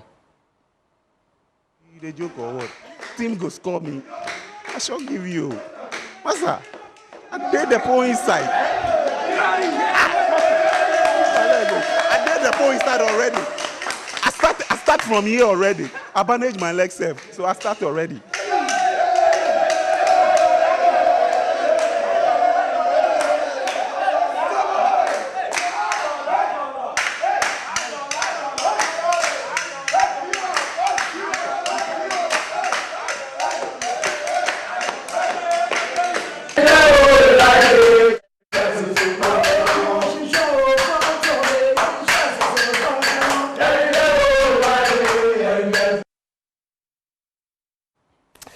So do join us at 8:30 a.m. on Joy Prime, on Joy News, and also on Joy FM as we bring the launch to the event. If you want to register, you can contact the Multimedia Group front desk or just go on the Major Online website and you can get a form and download to register to be part of the event. Now let's move on and bring you Ghana Premier League highlights where Dreams FC secured a 2-2 draw against Heart of Lions. That is it in the 18-yard. Here they come. Lovely play. Oh my goodness, could this be it? Oh, it's kept.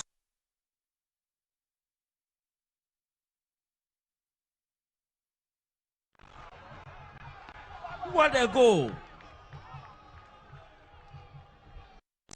Esau and Alban. Esau touches it, lifts it for his teammates, kills it.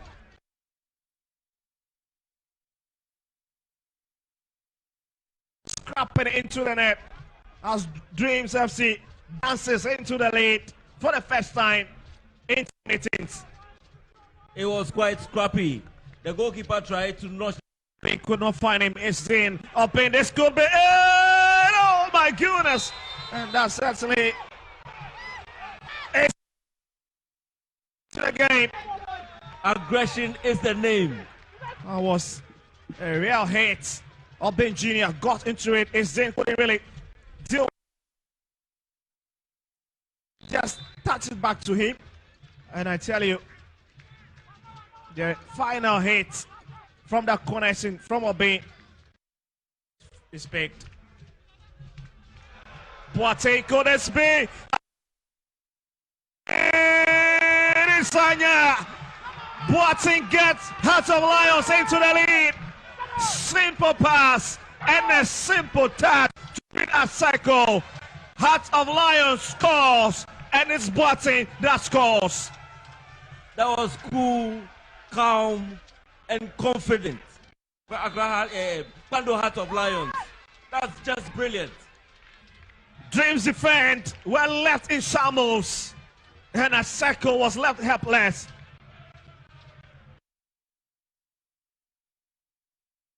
Into the left corner. Grinder. Hennessy finds Inim.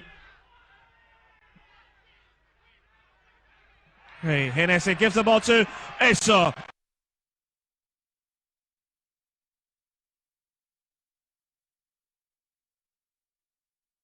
The man who knows how to do it perfectly against Lions. Capitalized on the game, and they've been able to equalize. We expected this.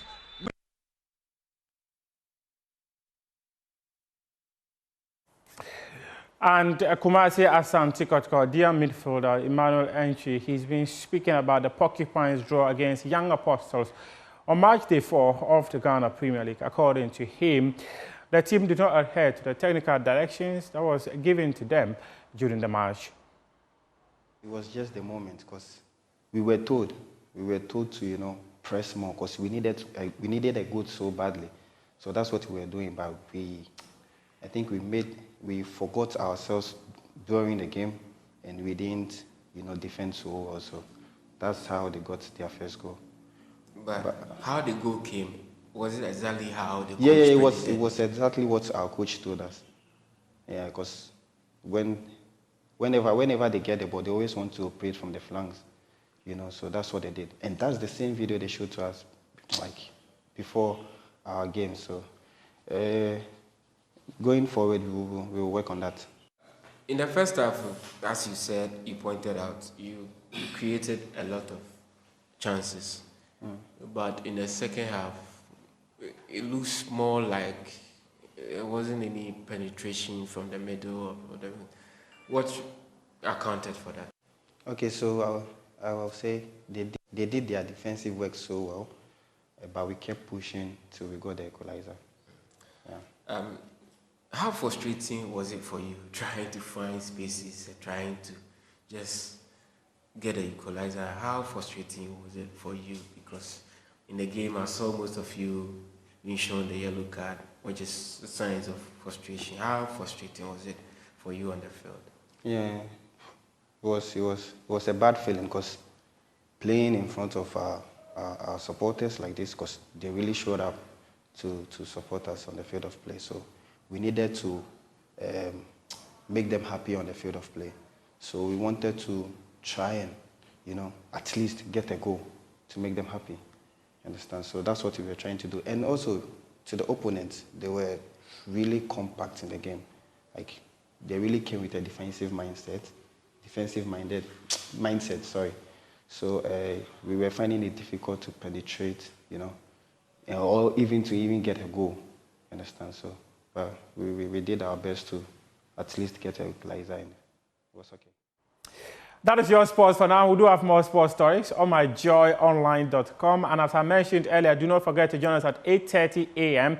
as we launch the Joy Sports Invitational 2024. The event will be happening at the University of Ghana Stadium on October 26th. And if you want to be a part of it, just go on the My Joy Online website and you can get a copy. Or you can also call the multimedia front desk for a copy of the form to sign up. Thank you very much for being a part of the show. The AM show continues right after this.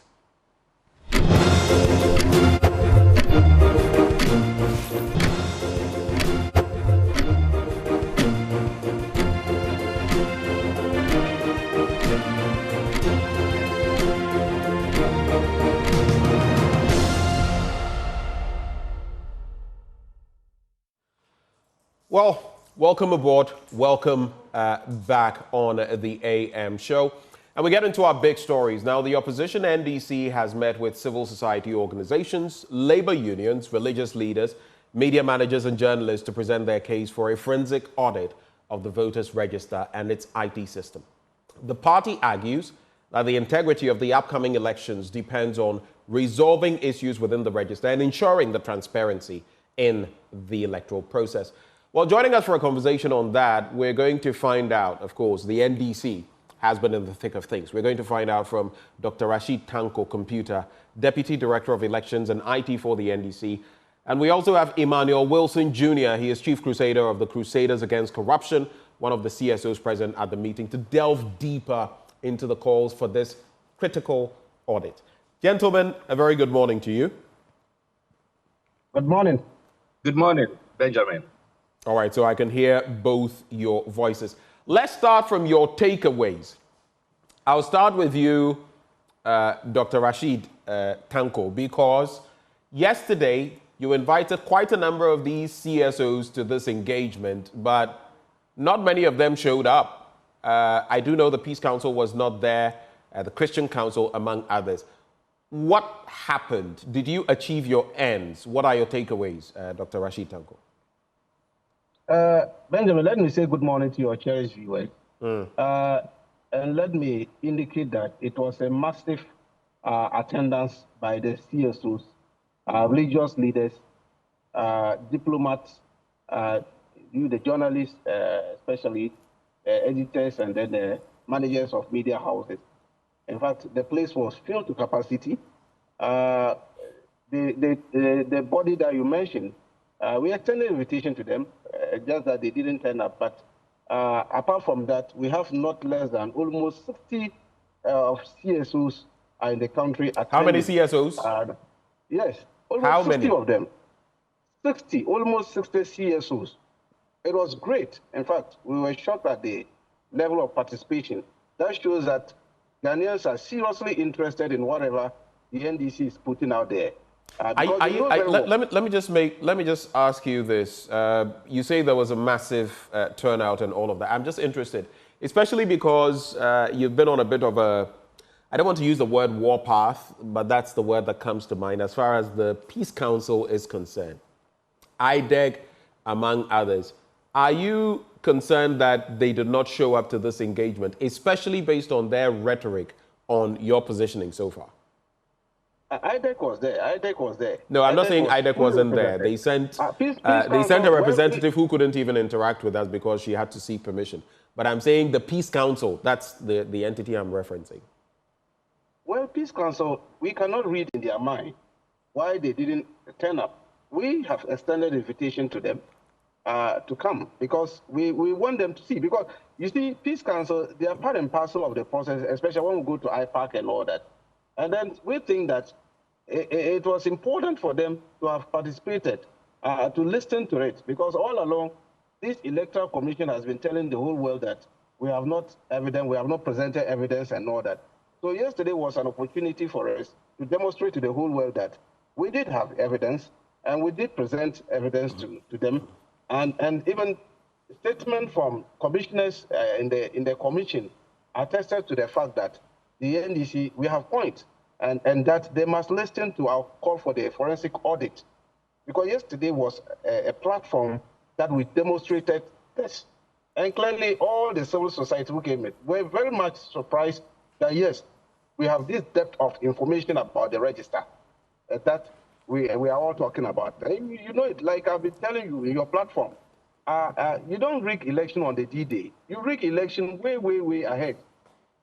You start rigging the election with the register. I mean, manipulate the register, displace voters from the register and all that. So that when all this thing is achieved perfectly, on the D-Day, it's just trying to make sure that you legitimize what you have done. And so, and that is what the Peace Council is interested.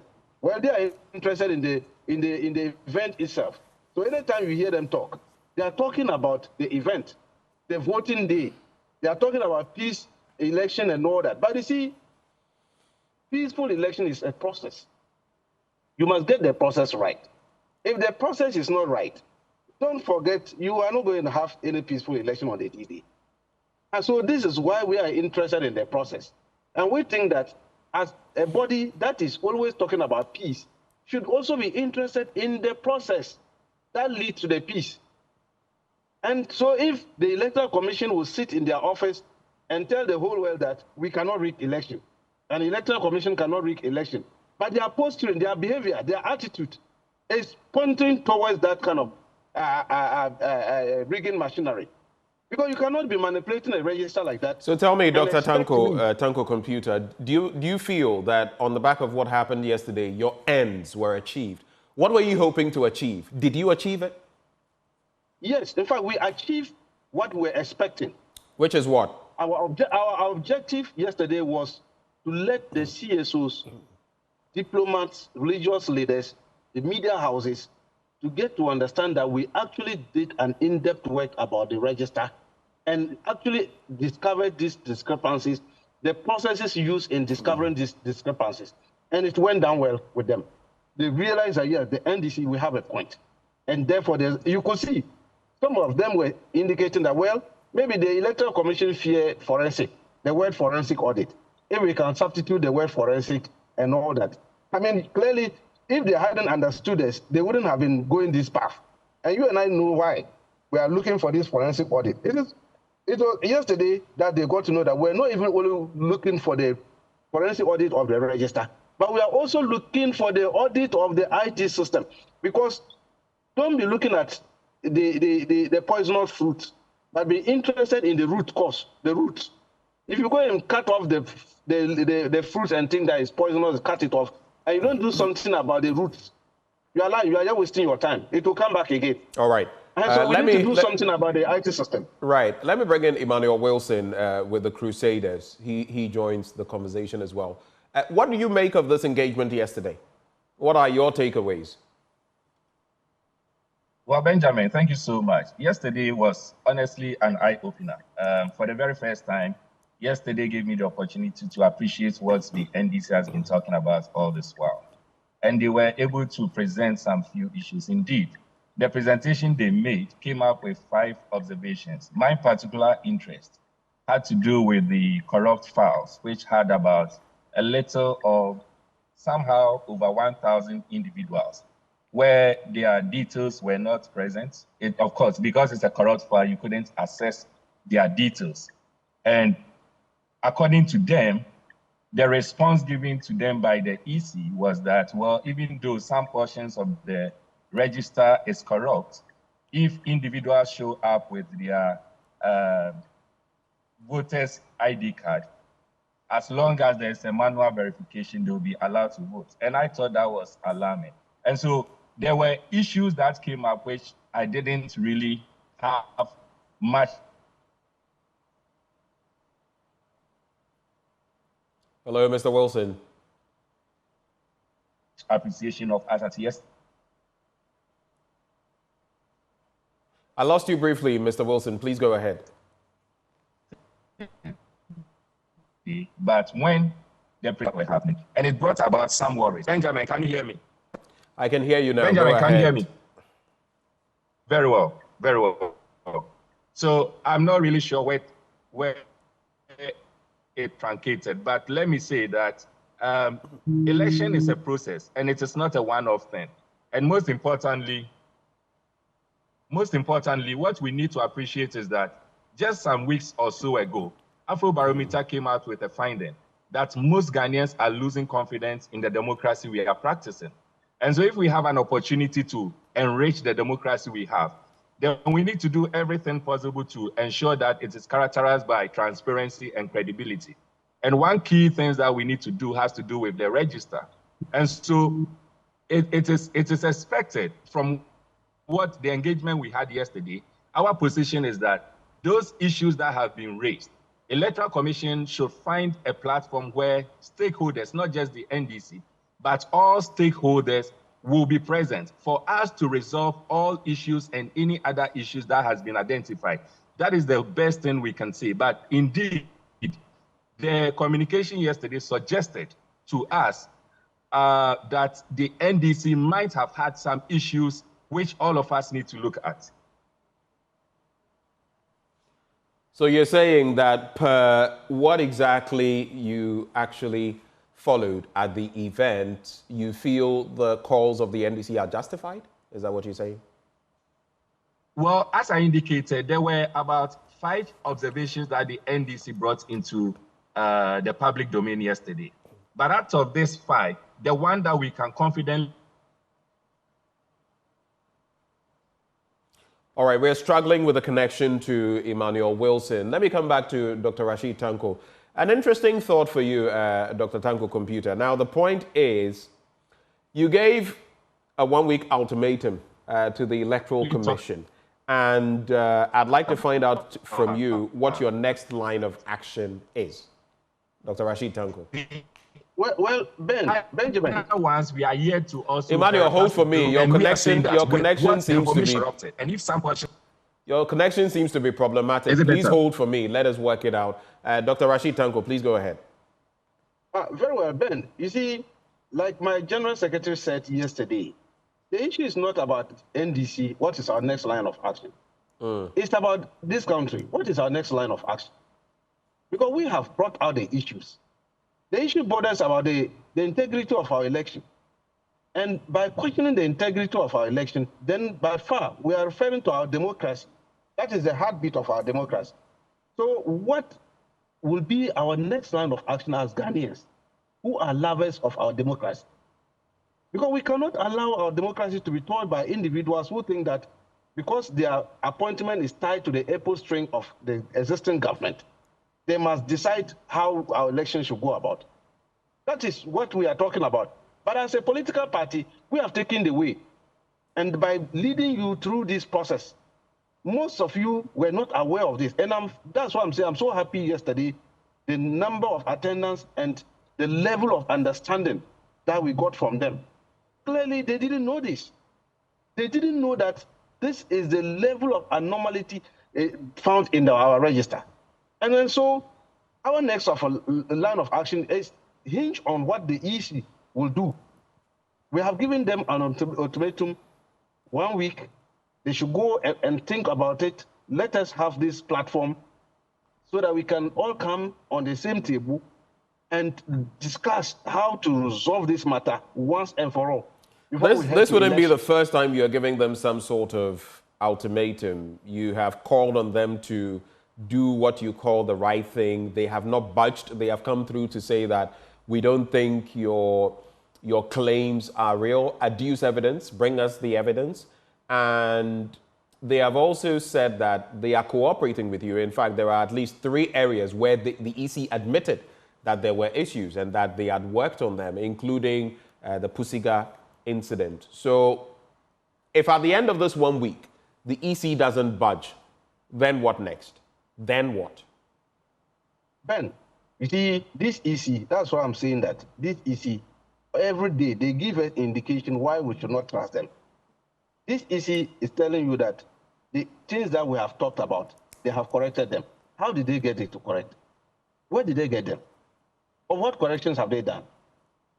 You're saying that in one vein, we have not presented you anything. We have not brought anything to you. In another vein, you go public and be telling the world that all that the NDC is talking about, you have corrected them. Where is the correction? Have you forgotten of our hard drive is still with them? They go out and be telling the whole world that they've corrected. The NDC is following with a hard drive. It's with you. You are keeping our hard drive. Give us the corrected version. Let's look at it. And that one too is a problem. Who told it's only Pusiga that they have that evidence? That's why I'm saying that they are doing what we call firefighting. When we bring out one issue, small issue, then they'll go and be tackling that matter. This Pusiga issue has read its head in Asunafo South, in Ahafo region. It has read its heads over there. In Tolong, similar issue has happened. So if they sit down and be talking as if the only thing that happened was in Pusiga, that's why I'm saying that they don't know the level of issues that we have in the register concerning these illegal transfers. It's widespread. It's widespread. So mostly when we tease out something small, then you see them running for that one alone. And they'll come and hold a whole press conference to address that just one thing. Not knowing that that thing is just a teaser. We have given them a teaser. The other areas, when they rush and talk about the Pusiga, we quickly brought Asunafo issue. We brought Tolong issue coming upstream, that you have done illegal transfers across. And then they are silent. And now you know that this Electoral Commission, because they know that they have messed up the data in their headquarters, they have sent everything. They've escalated everything to so let me ask you, I mean, it is clear from from the suggestions that are being made that you want this audit, which is why you held this engagement with the CSOs. Are you saying no audit, no trust? Is that your position as a party? We have given copious reasons why we don't trust them. Dr. Tanko Computer, I asked you a question. You've already explained over and again. I don't need you to explain. I'm saying, is the positioning then no audit, no trust? Is that where we are? Ben, this is not a 1 + 1 = 2 answer. We are saying that we have given reasons why we don't trust these people. And so asking me about trust again is like to go back and recap those reasons. I am asking you specifically, you have called for an audit, and I'm asking, yes. So without the audit, if the process goes on, you will not trust the process. Is that what you're saying? No audit, no trust? Just clarify for me. Straightforward answer. Ben, which process are we talking here? Which The process? audit You said process. if the process goes, which process? I'm talking about the elections. If the election goes on without this audit, does that mean, you will not, as a party, trust the process? Oh, it's not about the issue of trusting the process. I am saying that we have identified these issues. They themselves admitted to them. And I'm happy you also alluded to it, that they have admitted that about 3 of the issues are germane. They've admitted to those ones. So if they've admitted to those ones and they created it, and we think that we don't see you because of your behavior solving those problems, let's just have an external body so that we all come to solve that problem. Is it too much to ask for? Ben, is it too much to ask for from them? You are simply not answering my question. You are rephrasing my question or reframing it and throwing it back to me. You're asking me about whether I think an audit is needed or not. I'm simply asking you, give me clarity. No audit, no trust. Is that your position as a party? Then we are looking for audit. That's what we are looking for. Will it suffice to have a renewed exhibition? Will it suffice? Part of this whole thing is for some things to be done and then for another exhibition. I have not checked my name on the voters register, for example, something that I hope I'm going to be able to do at some point. So is there a push for that as well, a renewed exhibition, whether the audit happens or not? Is that something at least you're looking forward to so that maybe further problems, if any, can be identified? Well, that one is true. In fact, we are pushing that there should be an exhibition. Clearly, that would help us. Like some of you, we are a good friend. You were not able, 1 or 2 reasons, you couldn't go and check. The window has been closed. You cannot check now because they have closed the window. And you are not sure whether your name is there or it has not been transferred. Because of all the problems we have identified, Ghanaians, we have been able to let Ghanaians know that their vote has been transferred illegally. And somebody somewhere in the office has tempered their vote. So it's proper for them to do a re-exhibition. So that if they do this exhibition, I can assure you we are likely to get not less than 50 or 60% of Ghanaians rushing to go and check their names because of the awareness we have created about the illegality that went through the process of compiling the register. And so now the awareness has been created. Right. And so I'm sure if they do re-exhibition, a lot of people will take advantage of it to go and just be sure that everything is there. They have not transferred their names illegal without their request.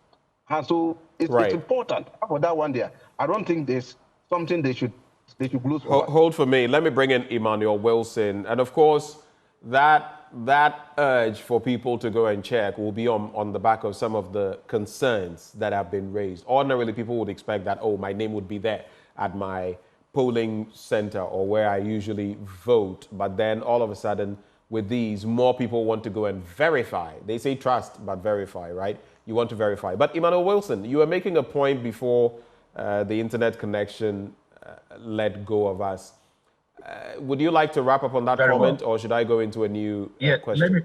Let me wrap up on that quickly. So all I was saying was that election is a process, and it doesn't just take a one-off event to determine the success or otherwise of an election. And particularly with the very recent Afrobarometer survey that has come up, which suggests that significant number of Ghanaians are losing confidence in the democracy we are practicing. It is very important for us when we get opportunities such as the one coming on the 7th of December, for us to ensure that we create deeper confidence in individual Ghanaians, for us to be able to still protect the democracy we are practicing. And the only way we can do that is by having an electoral process that is transparent and credible. And so, per what happened yesterday, we are of a strong position that the issues raised by the NDC should not just be issues that should be put aside, but they are issues that we must all look into. And that's why we are requesting also from the EC to create an environment or a platform for not just the NDC, but all interested stakeholders, CSOs, media, the public, for us all to identify these issues collectively and see if they indeed exist, for us to see how we can correct them for the purposes of us having a credible and a transparent election come 7th December. Dr. Tanko Computer was not able to give me a straightforward answer. I'll put it to you as well. You mentioned earlier that having listened to the NDC and what they had to share with the CSOs, you were now convinced that they had some grounds to justify their calls for an audit. I'll ask you, do you feel, based on what you now know, that heading into election 2024, no audit, no trust, no audit, no credibility, is that your position? Just like, before I answer that, which I'm going to answer, just like Tanko indicated earlier, some of us raised the issue of why should there be an audit and not any other things? Of course, we couldn't identify what other thing we should think of, but why should it be an audit? Because you see, forensic audit, the aim is to identify who is culpable. But I don't think, as far as this election is concerned, we should be blaming individuals. We should rather come together and find solutions. And so I would rather propose that we should find solutions to ensure that we have a credible election, and not necessarily an audit to identify who is at fault and who is not at fault. And so with that background, I would rather suggest, or rather answer your question by saying that we need a credible process. And per what we got yesterday, it suggests strongly that so far our register is not as credible as we all expect it to be. Final words, gentlemen. I'll start with you, Dr. Tanko Computer. Very well, Ben. It's straightforward. I mean, we are all trying to help protect our democracy. It's the interest of the NDC to make sure that we have a peaceful election, peaceful transfer of power. But we can't achieve this without having a credible register. Because the register is what will decide to us who should be our next president. So we can't just fold our arms and expect that whatever they do at us, we should just take it that way and say, okay, well, let's go and look at it at election day and protect the ballots and all that. When the ballot has been rigged long before even the first ballot is cast. So that is what we are doing. Electoral Commission, their motto is transparency, fairness, and integrity. I know they have problem with integrity. They have problem with transparency. Not for fairness. At least they should protect that one too. Because the two legs, transparency and integrity, they've lost it long since. We're not dealing with them with fairness. At least they should be fair with us by allowing this forensic audit. If they had nothing to hide, they should just allow the forensic audit. We all look at the register. The civil society agree. The religious leaders who were there, they both agree, especially the diplomats who came. I mean, they saw it. They were marveled. And they think that there's a need to do something about it. Let's protect our democracy. That is what we are just looking at. Let's protect it. Let's not allow a process that will lead us to electing an illegal president. That will be detrimental to our democracy. That is what we are looking for. The framers of the 1992 Constitution didn't put those clauses in the Constitution to allow this kind of thing to close over. We must protect our democracy. And this is a time. Nobody should sit at the fence and think that the fight is between NDC and Electoral Commission. No, we are not fighting Electoral Commission. All right. Electoral Commission, they are not our enemies. We are stakeholders together. We are all working together, but we want them to do the right thing. And the right thing to do as of now is to call for this forensic audit so that it will help they themselves. They need it more than us. Right. Thank you, Doc. Let me just wrap with Emmanuel Wilson. Final thoughts? Well, I think that as we go into this election, we should realize that it is all about our democracy and it's all about this country. Fortunately or unfortunately, whether we like it or not, EC at this time is the referee as far as this election is concerned. My final position is that the EC should be seen as a neutral arbiter to make sure that there's a level playing field for all actors and particularly political parties in this election. They should not be seen as an extremist, sitting somewhere and deciding that they are not going to budge, whether there are concerns raised or there are no concerns. The NDC also a national issue, and that is how I believe we should all look at it. Because if an individual is disenfranchised, we cannot say for certain that that person belongs to any political party, but we can say for certain that that person is a Ghanaian. And so if anyone is disenfranchised for whatever reason, it is a national issue and not an NDC issue. Whether we like it or not, they are the ones seem to be pursuing this or at the forefront of it. They are bringing this to the public domain.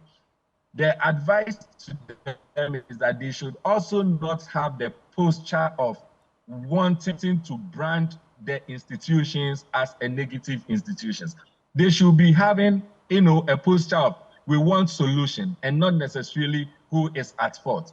These are the two things that I think we all need. The EC needs a role to play. Citizens have a role to play. The NDC in this particular instance also have a role to play. And if all of us, we come to the table or we have a posture of we all want solution and not necessarily fighting anyone or being defensive as is being seen from the Electoral Commission side, I believe strongly that we'll end up having a headway which will give us, a credible election come 7th December. Well, thank you, gentlemen, for joining the conversation. We had Dr. Rashid Tanko Computer. He is Deputy Director of Elections and IT with the NDC. We also had joining the conversation Emmanuel Wilson. He is Emmanuel Wilson Jr. He is Chief Crusader, Crusaders Against Corruption. Do stay with us. On the next belt of our conversations, we have more coming your way. We'll be right back.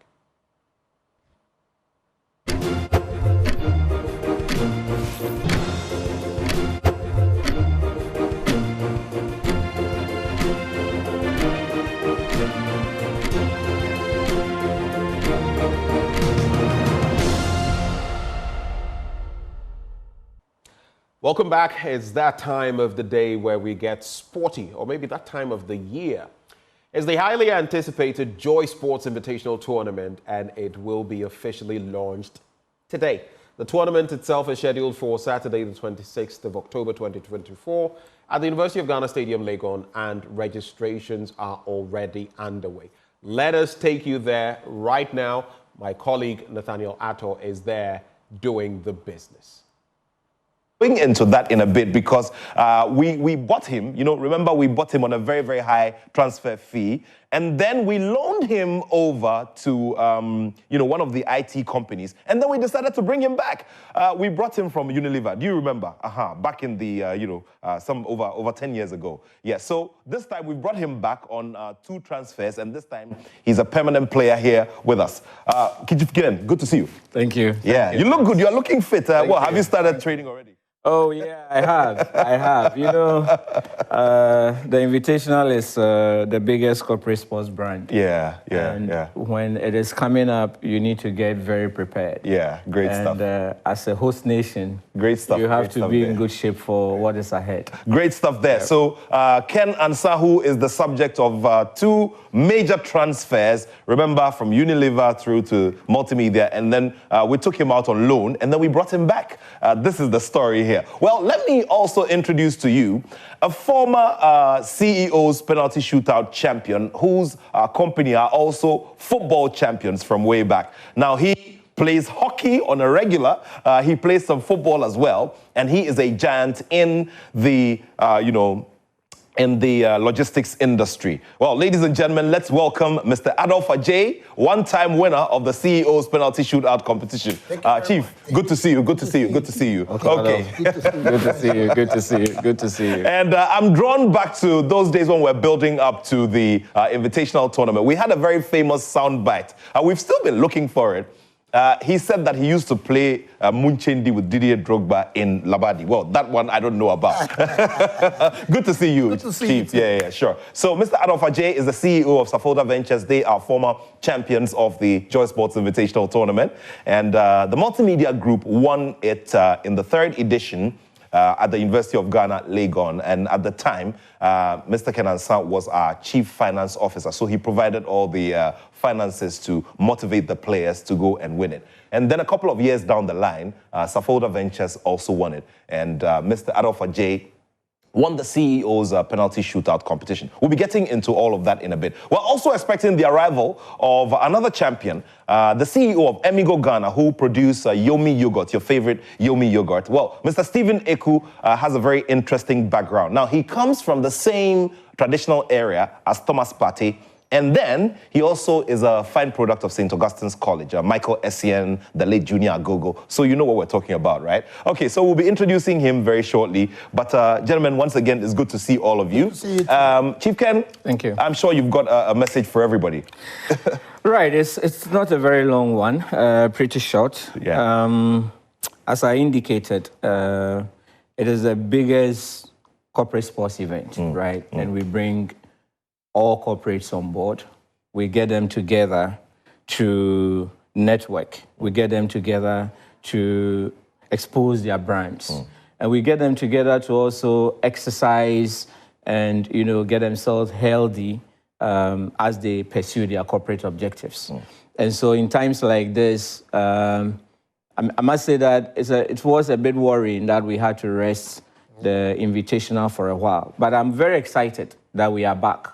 And coming back in 2024 after a bit of COVID, after all those things, you know, it's a good time.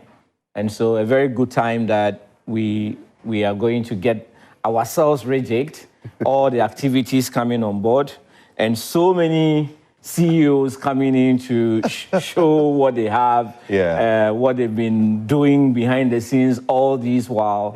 And let's go compete. Okay. Yeah.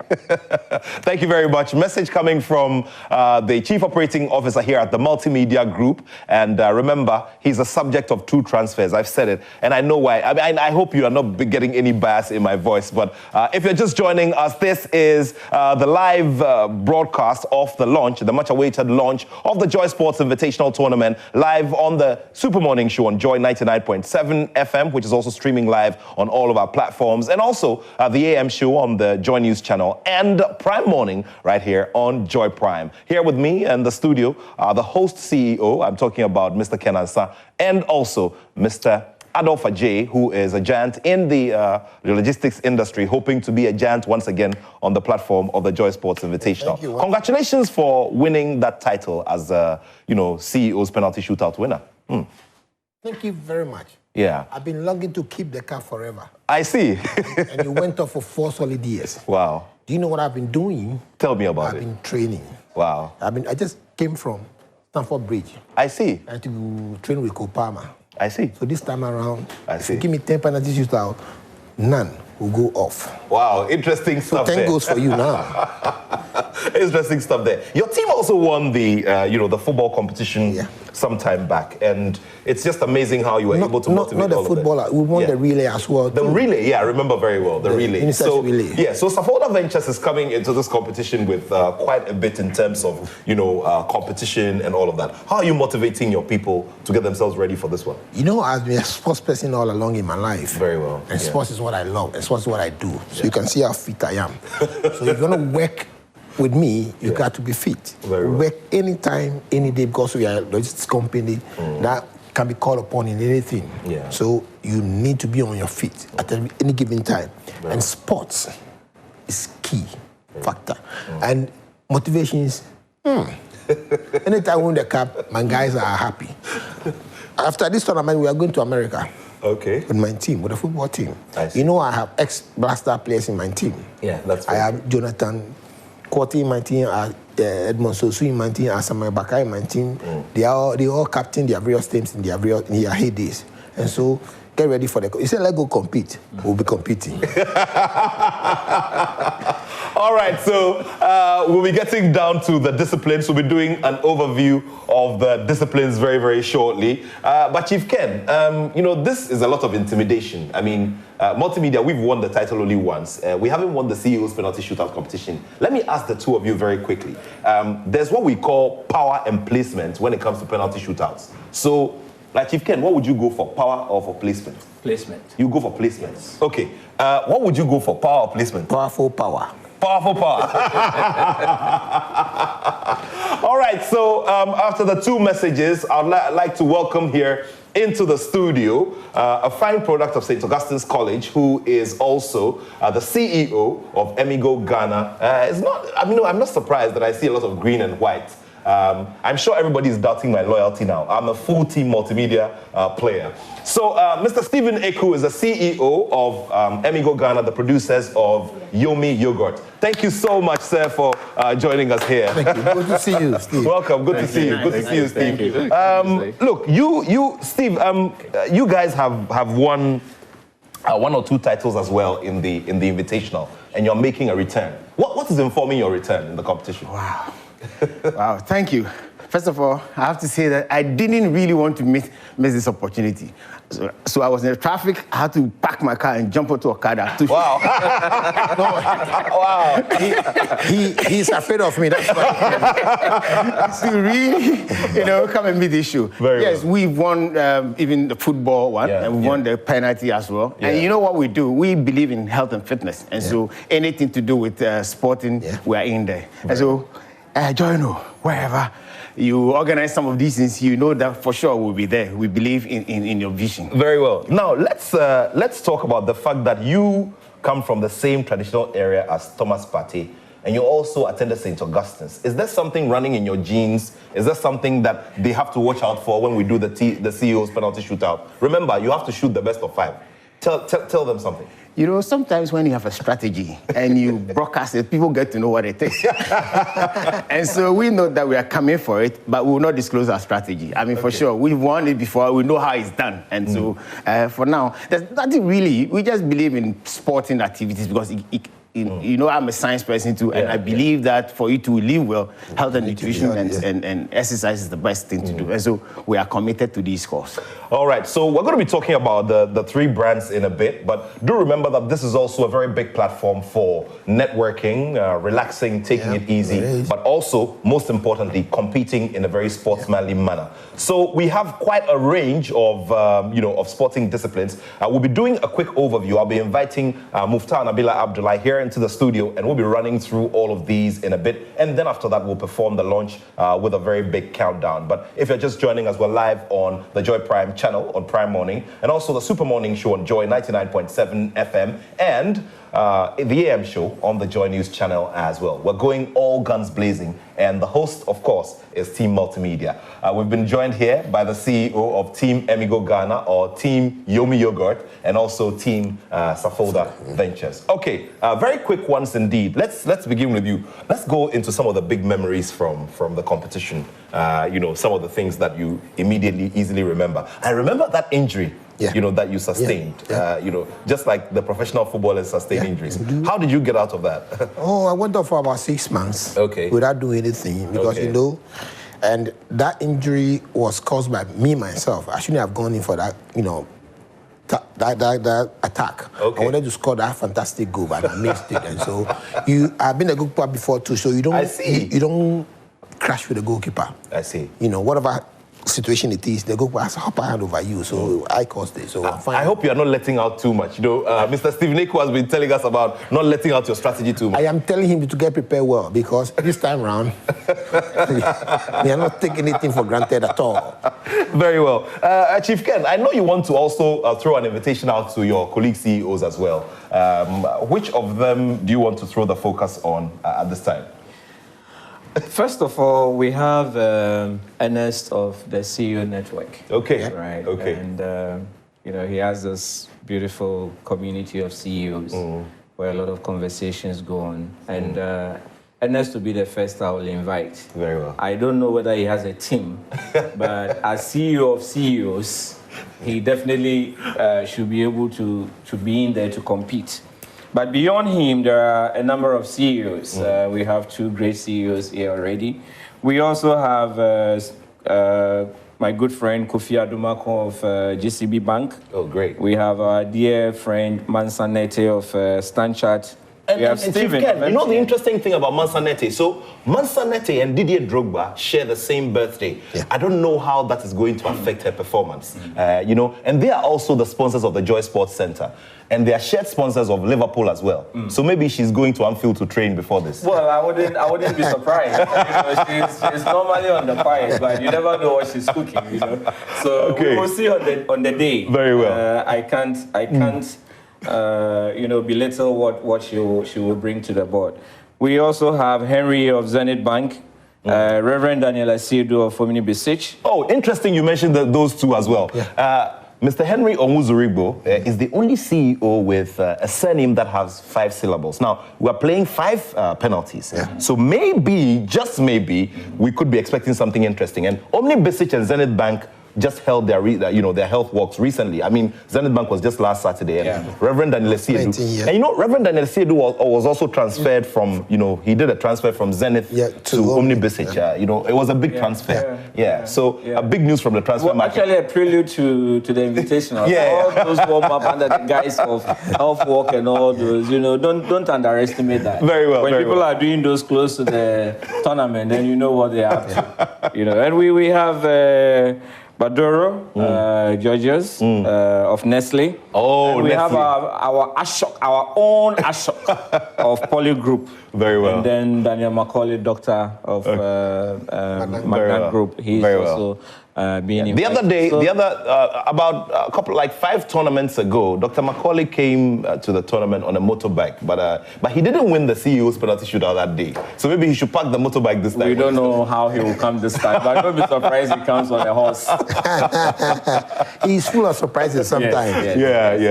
Well, so we're still here. Very shortly we'll be doing an overview, but this is a very big invitation, like Chief Ken Ansah has said, about, you know, the corporate community here in Ghana, throwing a very big invitation to those who have already taken part and those who have won. Interesting thing as well about the likes of GCB Bank is that aside winning some major titles in the competition, including the mixed relay, you know, they take it very seriously. And on one of the years when, you know, when Mr. Simon Donu was the CEO of GCB Bank, he presented a white, you know, sheep, like white sheep to the team to help them prepare.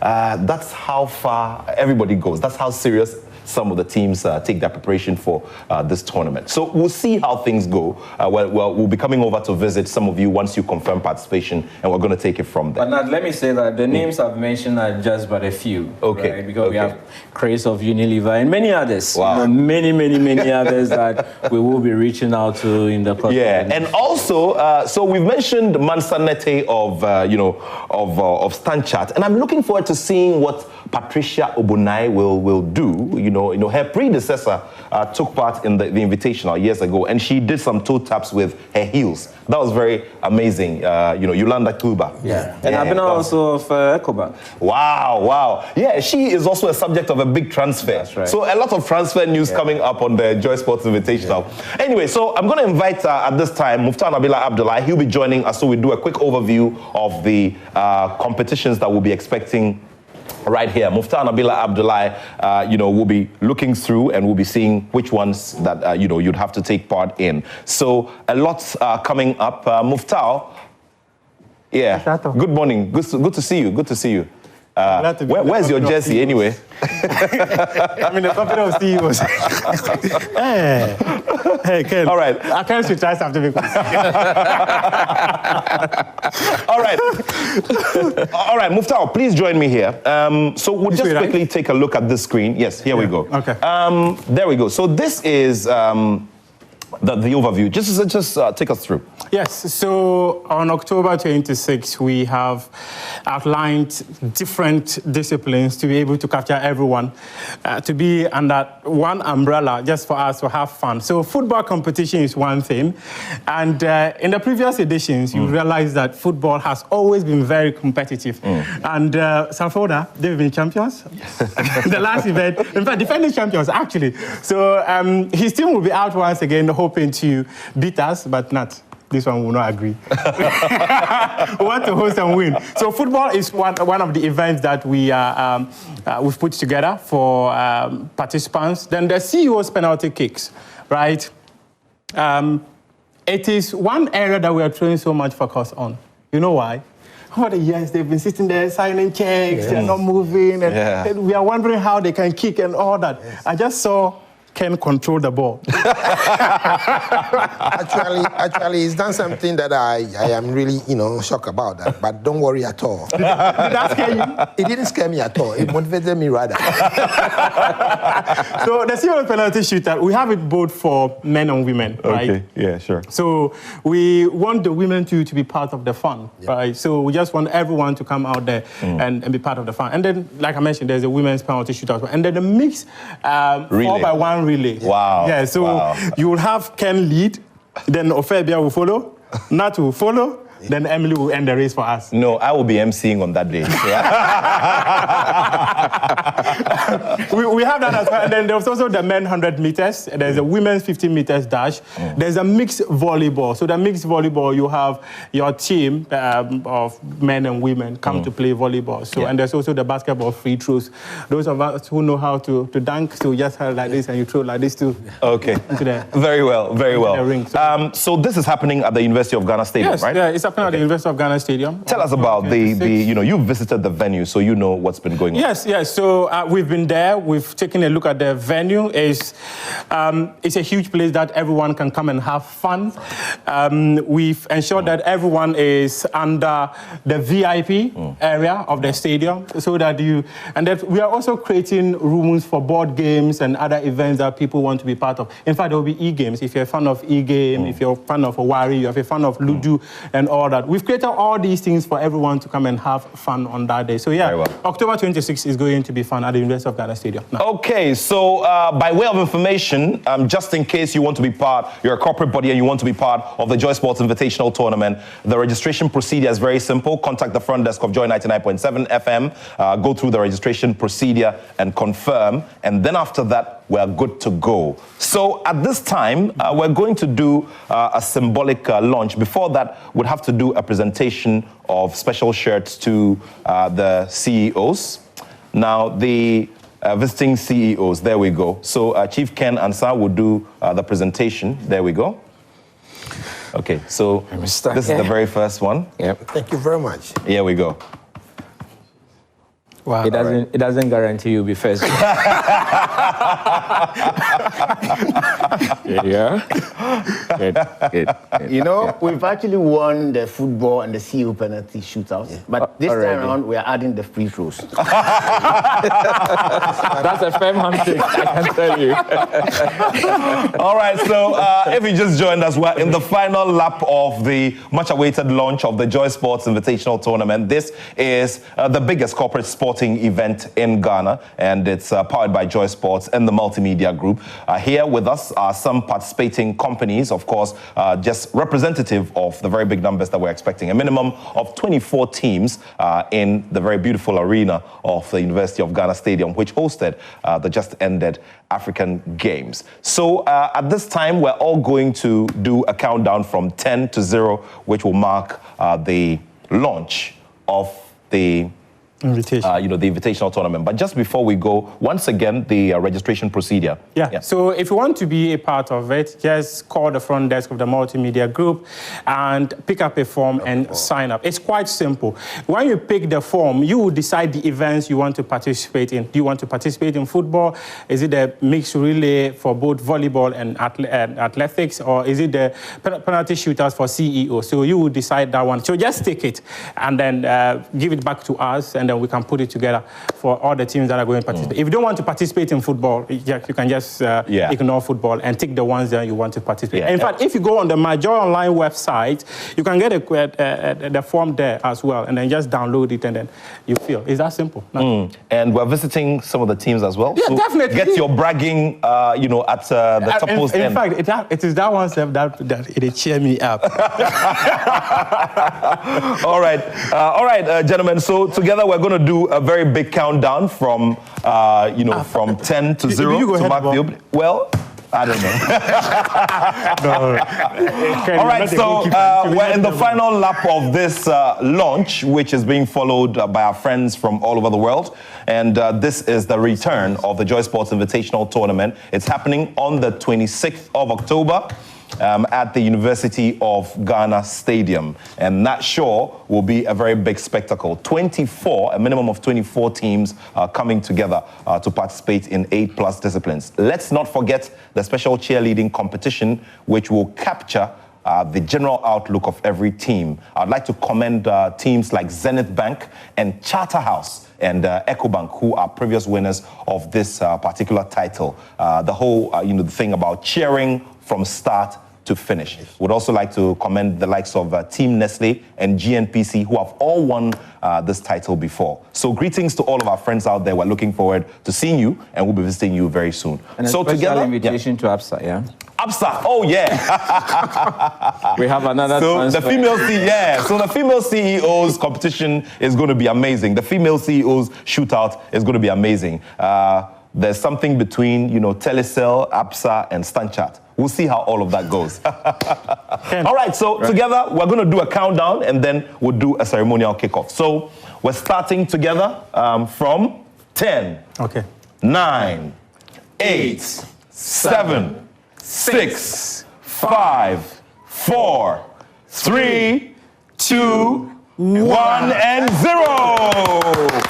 The Joy Sports Invitational Tournament 2024 is duly launched, and this has been performed by the Chief Operating Officer of the Multimedia Group, Mr. Ken Ansah, Mr. Stephen Eku, the CEO of Emigo Ghana, who produced Yomi Yogurt, and Logistics Giant Safolda Ventures, whose CEO is Mr. Adolf Ajay, the last person to have won the CEO's penalty shootout. Okay, Chief Ken, you have dressing shoes on this ball.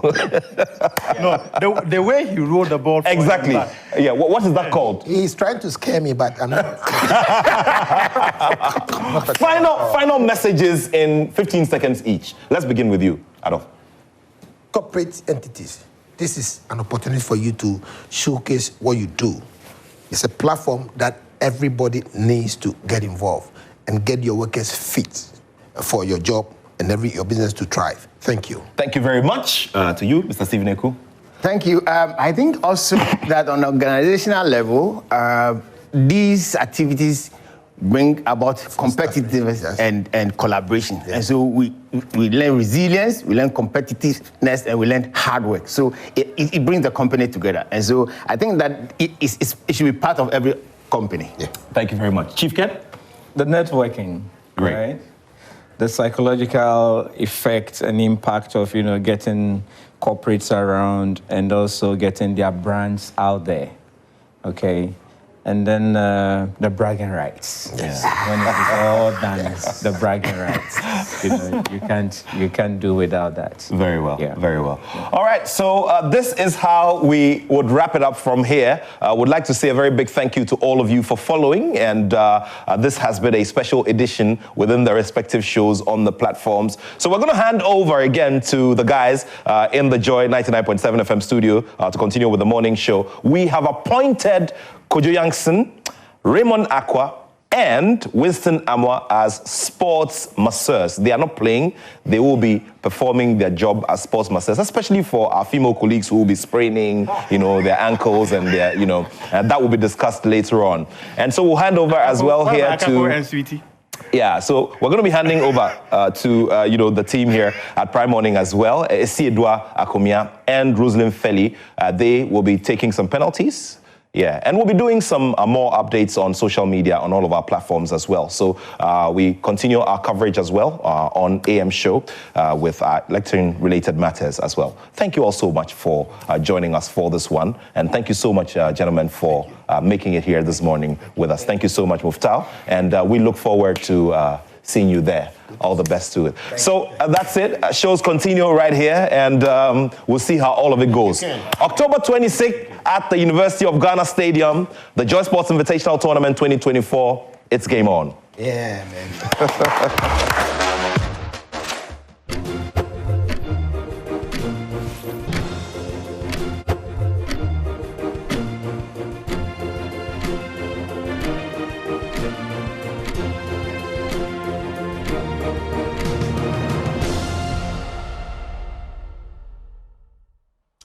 Well, that's it. All the live action in respect of the Joy Sports Invitational. You want to stay for that one. It's going to be action-packed.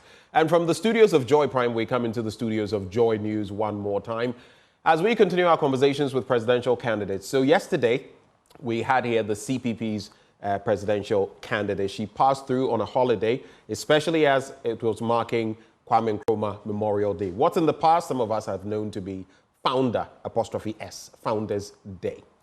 But today we interact with another one of the presidential candidates. We sit with the 10th presidential candidate on the ballot as he rallies voter support and articulates his vision for Ghana. Actually, he is number 11 on the ballot, just 2 steps away from Alan Kwadwo Trematin. He joins the conversation this morning. Good morning. Good morning. All right.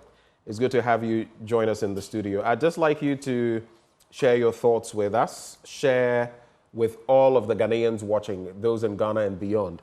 Who is George Chum Berima Edu? Well, thank you so much for inviting me, and good morning to all Ghanaians watching and listening. My name is George Chum Berima Edu. I am the 3rd child of Mr. and Mrs. Edu. I hail from Achim Tafo. I did my primary school at Garrison Elementary, and then my secondary school at Presec. And from there, I did my first and master's degree at Florida International University, after which I came down to Ghana in 1993. I served at the Insurance Commission. After there, I left and did my own private work, where I've been since I went on retirement August of 2023. Okay, so since that time, I mean, since the year 2000 thereabouts, you went into private enterprise, and since that time, what have you been up to? I mean, you've done a number of things. Tell us a bit about that before you decided to get into politics and be a candidate. I mainly am a game enthusiast. From when I left government in 2001, April, I formed a company with a friend, Entry, and we set up a game company called Fun Games. Okay. And we basically converted the Ghana Highway Code into a card game. The Ghana Highway Code? Yes, into a card game. We realized that drivers were basically learning the highway code just to pass the exams, and after that, they don't go back to it. So my friend Sam Entry and myself got the idea to convert the highway code into a card game. And after you've played the whole card game, basically you have read the highway code. And it was adopted by DVLA. Then it was called VELD. And when you go and apply for a driving license, they give it to you. It was called Road User Playing Cards. And after that, we did a board game from the card game, and was used by state transport from up to, I think, 2002 or so, was used by state transport. From there also, I authored a book during the time of the HIV/AIDS epidemic called Behavior Brings Success. It is now in the 4th edition. Okay. It's been quite successful. And then also, my friends and I also formed another company called Dominion Games Limited, where we were doing games for the digital platform. So we have one popular game right now online called Word Meets Tea. It is basically a word game like Scrabble with a golf twist. So I've been there in the game industry since 2001 till I left to do what I'm doing now. So you're essentially an entrepreneur, a businessman, and you have quite a bit of an investment pool in Ghana. That is very true. Okay. And just an interesting question before we get into, since you've brought all of this up, gaming and all that, I am curious. You want to be president if, you know, there's a betting tax, 10% on winnings. I'm sure the bettors would be very excited about this. What do you think about that tax? I think, so first is income. I don't think it's a problem. There's a problem with it. I think when we make our income, we have to pay government their due. The issue, I don't think, is the tax per se. It's what government does with the tax they collect. Okay. I believe that if we see something from the tax government collects, we will not have a problem with the government taxing us. So I don't think the problem with the betting tax.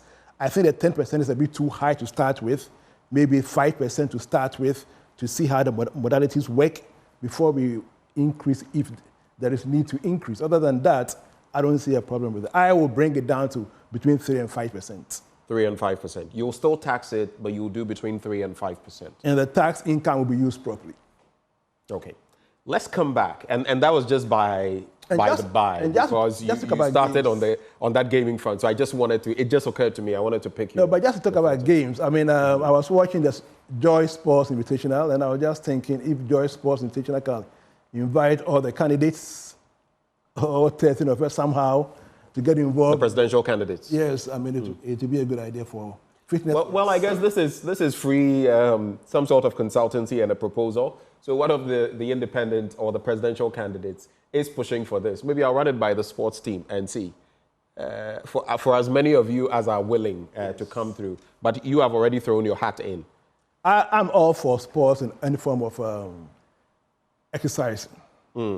I'll come to you later on sports, since you're an aficionado, a fan, especially because of where stadia are, right? But I'll save that for later.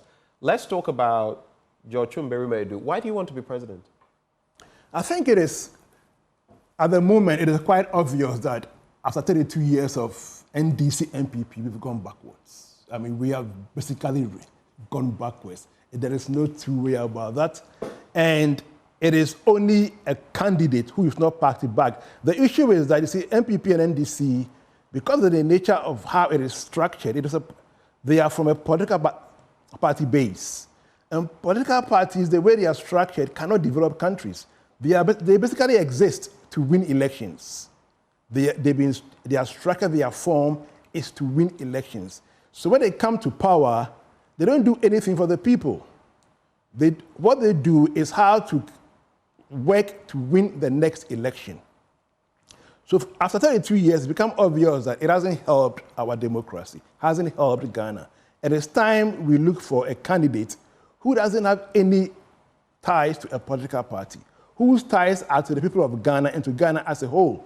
Can we find someone like that who has no ties to the NDC or the MPP? Is that realistic? I'm sure in your lifetime in Ghana, you voted at a point for either the NDC or the MPP before becoming, opting to be a presidential candidate. Is it practical to say that is very people true. who are totally off from these two? That is very true. I have voted NDC, I voted NPP. I purely vote on manifestos.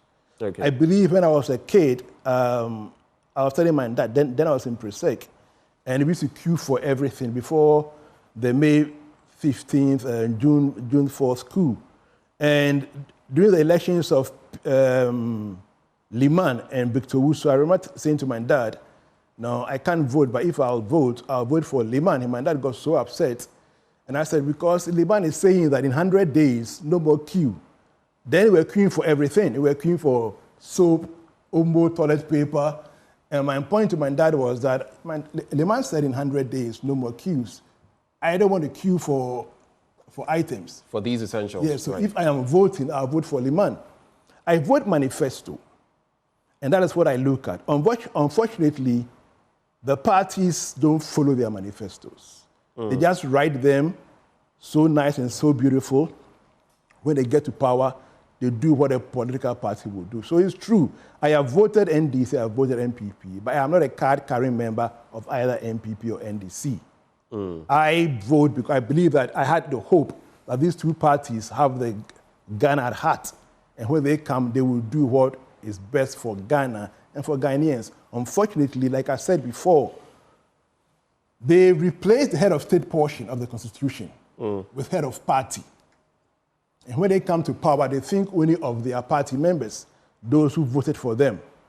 So in essence, when we have a president, it's not head of state, it's head of party. Yeah, the Constitution says that there will be a president who will be head of state, head of government, and commander-in-chief of the armed forces of Ghana. But they replaced the head of state portion with head of party. That is why the current president will say, because you didn't vote for me, I won't do you any favors. That is why both NDC and NPP will launch a program and will paste their party colors on it. That is why we'll have a state event and you will see party colors. Because they replace the head of state with head of party. And what Ghana now needs is someone who truly shall be head of state for Ghana and for all of Ghanaians. That is why I believe that this is the time for Ghana and Ghanaians to look for a candidate who is not backed by a political party. Okay, so let's talk about a quick thing before we get back to, you don't have a party, so to speak. You're an independent candidate. And that brings to mind the recent balloting at the Electoral Commission. Let me ask your initial thoughts. How did you find it? I mean, I don't know whether it's magic number 11. I don't know whether you were... Would you have wanted, for example, a general pool where all of you are thrown in and you do it? Or this bit about the independent candidates after the party candidates have come, then you come in, and the whole bit about, oh, someone picked this and handed it to somebody else. How did you find the entire process? Before we talk about whether you are content with your number 11. I believe that the EC said they will look at it going forward, which they have to. Because the day I went for my nomination form, that is, I think, 2nd August, and all of us, all 39 of us, went for the same passcode that will give you, that you will download the nomination form. And the nomination form says Presidential Candidate Nomination Form 2024. It didn't say a party nomination form 2024. It referred to all of us as presidential candidates. So when it comes to the balloting, it has to be the same. All candidates who have qualified for the balloting should be in the same pot. But the EC said they've had it and they've taken it into, they will take into consideration going forward for the next. So you were not content with that strategy? I didn't agree with it at all. But again, because they said they've had it and going forward, they will make some changes. I think it's not a bad idea. But see, the main problem is this. Because we don't go to IPAC. The independent candidates. Thank you. It's the parties that go to IPAC. And then other representatives. Thank you. And I believe these decisions are taken at IPAC. So it is the parties that go to IPAC and the parties will vote in their favor. But this shouldn't come to IPAC. My simple point again is that we all pick the same presidential nomination form. And for that matter, we are all presidential candidates. But I like my number 11 a lot. I went there, I said to God, the number that you know that when you put me on, I shall win the election, is what I asked for. I didn't go there with any number in mind. 1, 2, 13. No. Where God knows where he puts me, I will win. And I believe that where God made me, the number he made me select, which is number 11 on the ballot paper, is where God knows that I will win the election, which I believe seemed to be true. You know, the NDC and the MPP, there's been a sort of astrological game played with the numbers they picked, number 8, and their meanings, number 1 and its meanings, even some number 13. You know, in the United States, some people would stay away from the number 13 because of superstition, but in other jurisdictions, it has a positive meaning. Have you, read anything into the number 11? I don't, like I said, I pray to God. I said to God, let your will be done. Where you know that you put me, I shall win the election. So I have not put any connotation or twist to it. But I'll say this, one of my team members called me and said he was called by someone who said, you know, the 1 to 13, only one number was a master number in the field of numerology. I don't do those. I don't go to that area. And the person was telling him that your master, and that is your PC, picked the master number, which is 11. So I believe your PC is the one who shall win the election. And I was saying to my colleague that, well, other than going to those fields, I pray to God, and I know that the number that I picked, number 11, is what God wants to give to me. And I know, again, that is what God shall use for me to win the election. As a candidate, you launched your manifesto. This is many, many months ago. I launched my campaign. Your campaign, actually. My manifesto is chapter 6 of the Constitution. Right. You launched your campaign, actually. You're right, at Osu. Osu, yes. Right, Presby. Now, you're saying the Constitution is essentially your manifesto? Chapter 6 of the Constitution, that is the directive principles of state policy. And I believe that everybody, if you get a chance, please read Chapter 6 of the Constitution. It is the generic blueprint for the country. And I don't see why parties do constitutions. Everything is in there. And if the party follows it, we won't have a problem that we are right now. Everything is in there. Everything concerning the development of Ghana and the Ghanaian is in that section of the Constitution. And if the parties just follow it. So when I read, I said, look, this is what I'm going to do for Ghana. I'm going to implement fully and totally what Chapter 6 of the Constitution says, because it is all there. I want us to quickly get into the 1992 Constitution and look at the directive principles of state policy. I have it somewhere here. Since you've mentioned it, I want us to get into it. But what are the crucial areas that you're focusing on when it comes to the directive principles of state policy?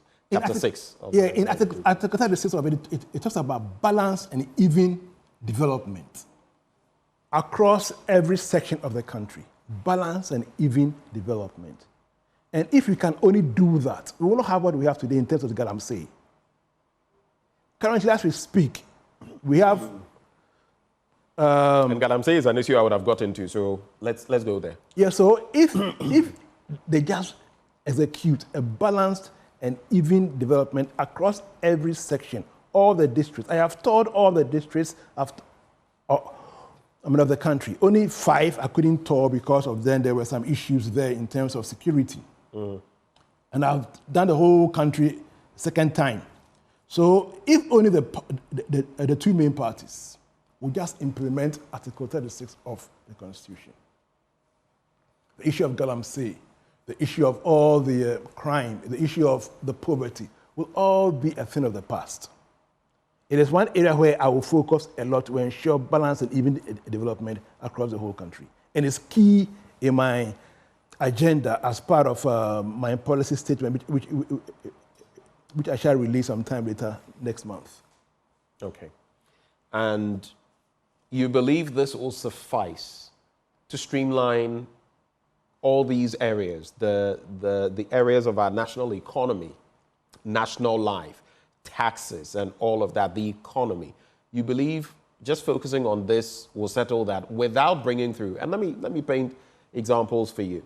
Dr. Mahmoud Bawumia, for example, of the MPP, says he's going to create jobs. He's going to go digital even more, that he's going to ensure that the youth have IT skills and that they can compete and compare with people from other parts of the world. You have a John Dramani Mahama telling you he will do same, that he will create 1 million jobs in IT. Both of them seem to resonate on that he knows how to bring the economy out of the doldrums. He's been there and he knows how to handle it. He talks about the 24-hour economy. These are policy frameworks that you can say fall into that bracket, but they have couched something concrete from them. I mean, Chapter 6 of the Constitution. Why are you not doing same? Some would say just leaving it based on Chapter 6 like that in itself is not enough. Chapter 6 is very deep. It talks about the economic, social, political, all aspects of the country. But before I go there, you mentioned Mahama, the former President Mahama and the current Vice President Mahmoud Bawumia both talking about 1 million jobs. And I was asking... In IT yes, related. Right. I went to campaign somewhere and I was asking them, why 1 million? Why does MPP NDC always speak about only 1 million? What about the other 7, 8 million Ghanaians or youth that are also there? Because they are party-based. When they say 1 million, they talk only about their members. Not about really? Ghana. That is why they say 1 million. Not about the rest of Ghana. They're talking about their members, their youthful members, who are just 1 million. I'm a former President Mahama. The current Vice President Mahmoud Bawumia always says 1 million jobs, 1 million this, 1 million that. Why always only 1 million? But they are focusing on IT. That is just one aspect of the entire economy. You think only 1 million people in want IT in Ghana. There are more than them. I am in that industry. Why don't you just say you will create a platform? Anybody else who wants to be in IT, anybody else who wants to be anything, can just go in there and use it. So back to the point of specifics. I have, as part of my program, like I said earlier on, the issue of the two parties in the last 32 years has been that they are focused solely and totally on economic growth, trying to please the IMF and the World Bank and their development partners. So you hear a party saying that our finance minister or a president from 92 till today, even last week, our finance minister was saying it, that the economy has grown at this percentage. That doesn't bring about development. We've gone through mills, 14% growth. It was the highest in the world, yet we were poorer. So the parties have failed in that aspect because they concentrate on only one aspect, economic growth. But when we look at chapter 36, Chapter 6. It talks about economic growth and the growth of the human person. I mean, without growing the Ghanaian, the human being, the development of the Ghanaian, which is key. So this is what I say. If the developmental fundamentals are weak, it is not the exchange rate that would expose you. It is the rural to urban overseas drift and the illegal activities being done by the youth to survive that would expose you. That's what we have today. And we have a lot of that. That's the what we have to do. rural-urban migration is still going on. Right and now, brain drain of a lot of Ghanaian youth, going right out. now, it has turned. Now there are more people in the urban than in the rural. It's 60-40 now, urban to rural. When in 1992, it was 37%, 73, rural urban. Now it has gone the other way. It's because every government since Rawlings has followed economic growth and has left development. Without development of the Ghanaian, Ghana can grow as big and as large as ever economically in terms of GDP, but we will still be poorer as a people. So maybe that is why we seem to be developing the economy, so to speak, but in terms of the real developments of the individual in Ghana, and why maybe the GDP will be getting better, and then we'll be talking about the macro economy, but in terms of the ordinary Ghanaian's pocket, not much is done. And it used to be, but now I'm buying orange at 5 cedis, 1 orange. So but what can you do about that if you're given the nod? So I am coming with, I say let us break the two. These two parties currently are our problem. I say let us break the two. I'm calling on all Ghanaians to join the cause with me to break the two, because these two parties don't have a solution. What they have are their party members, and their party members alone cannot solve Ghana's problem. It is the whole of Ghana, you, me, and everybody, including both MPP and NDC supporters, who will solve the problem. So let us break these two parties. I'm calling all Ghanaians to join the cause, and what I have for Ghana is common prosperity. Common prosperity means that it is everybody being lifted. If you are rich, you'll be made richer. If you are poor, you'll be made rich. So my policies, if you look at my policies, they are geared towards common prosperity for all. Okay, I'll come shortly to that common prosperity for all. Just give me the understanding. Breaking the two, I mean, we've heard of breaking the 8. Now it's become a bit because some other party has got 8. And I don't care what numbers and how they play with them. But you're breaking the 2 means you want to break the dominance of the MPP and the NDC. Yes, that's not me, but Ghanaians together. We can do it. We made MPP, NDC. They didn't make themselves. We made them. It is you and I and all Ghanaians who have voted all these years for MPP and NDC. And it is us who can also break the duopoly. So you think Ghanaians are ready for that? I believe that Because we've Ghanaians... had interactions with some, stalwarts in the political space, and they will say, listen, it's going to take a long time, just like in the US, for any other party to break the dominance of the two in Ghana. I believe there's a very a silent majority out there. During my tours across the country, and I've been to villages, I've been to areas across the country. I have sat with people, and when I start talking about politics, they say, hey, what's that, Jai, stop. MPP and PNDC. No, I'm not MPP or NDC. I'm come to me as independence. Oh, okay, then I say. Yeah, person you better MPP and NDC. We don't want to hear MPP or NDC. I'm about 10 years, they come every 4 years, they promise us, then they go, we don't see them again. There is a majority out there that is silent. And I'm saying to Ghanaians that they will see that majority rise on December 7th. All you and I must do is join them. We can do it. If you go to the Bible, right? So this is a silent majority. There is a silent, everywhere I went. And I start my days from 6 a.m., I come back around 10 p.m. And I move to the villages. I sit down with them, house to house. We talk about their issues, the farmers, the traders. I spent a lot of time with them. And they tell you that if it was MPP, NDC, please don't sit and go. That's no, I'm not MPP, NDC. So you feel the people are tired, genuinely tired of these two? People are genuinely tired. They were asking me, by why? I said, okay, what can you say? If you say, oh, if you come to help all of us, then we are with you. Also, common prosperity, then we are with you. We believe because when you're NDC or MPP. And that's what gave me the courage. And it became even evident more when I was going around again for my endorsers. It was very Of course, simple. you had to go to the different... every district. It was very easy for me because I've been with them already. And they said, Yetaweki, we are with you.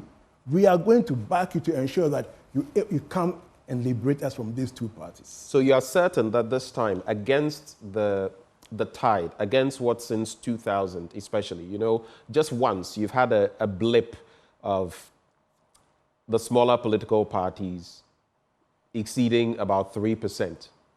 That is a blip that has happened only once, and since then it's been a whitewash. The smaller parties have not been able to do anything. So I have two quick questions for you. You think an independent candidate, you, could become president in election 2024.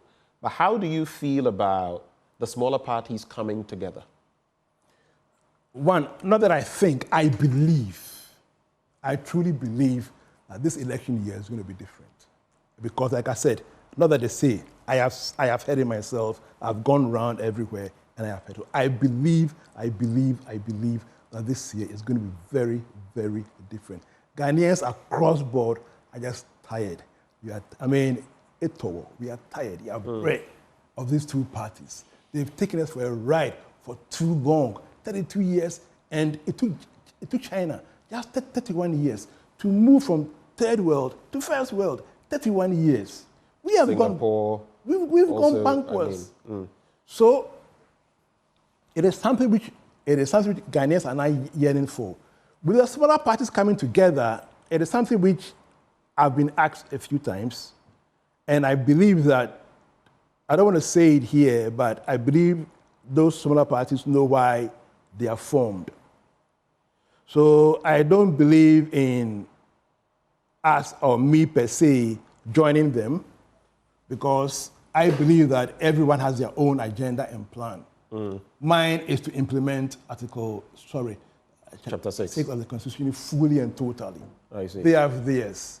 Mine is to bring common prosperity for every Ghanaian across board, irrespective of where you are. So my policies are all geared towards that.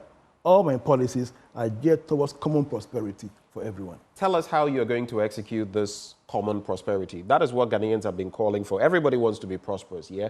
But if it were that simple, I believe the NDC and the MPP would have done it by now.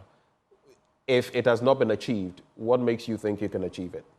It is very simple, but the two parties basically have an agenda not to keep us poorer, so that they will come and give us money every 4 years to take our vote. It is that simple. So if you don't have a party agenda, when you are going to make any decision, you do it purely and ask yourself, how will it benefit Ghanaians? So my first policy, which is Ghana First Within Cost. Ghana First Within Cost is to ensure that everything is being done by Ghana. It benefits Ghana.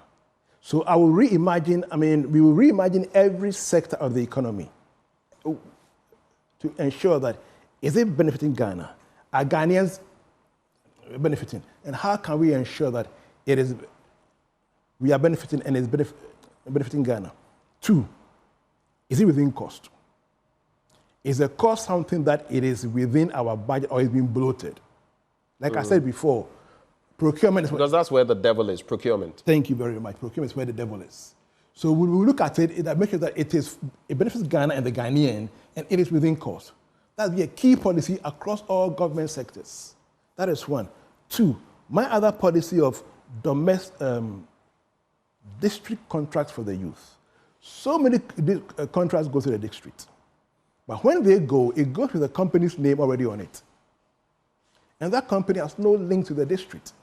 So you see that people in that district don't benefit, and they end up moving from there to the city. So with district contracts for the youth, every contract that goes to the districts is going to be for the people in that district that qualify to execute the contract. If you qualify, you form cooperatives. It is yours. It is meant to ensure that we spread wealth across every district. It's meant to ensure that we develop the economy of every district, because those that live in there, if they have the money, they will stay in there, they will build that district, and they will develop that district. The other one I have is DDI, Domestic Direct Investment.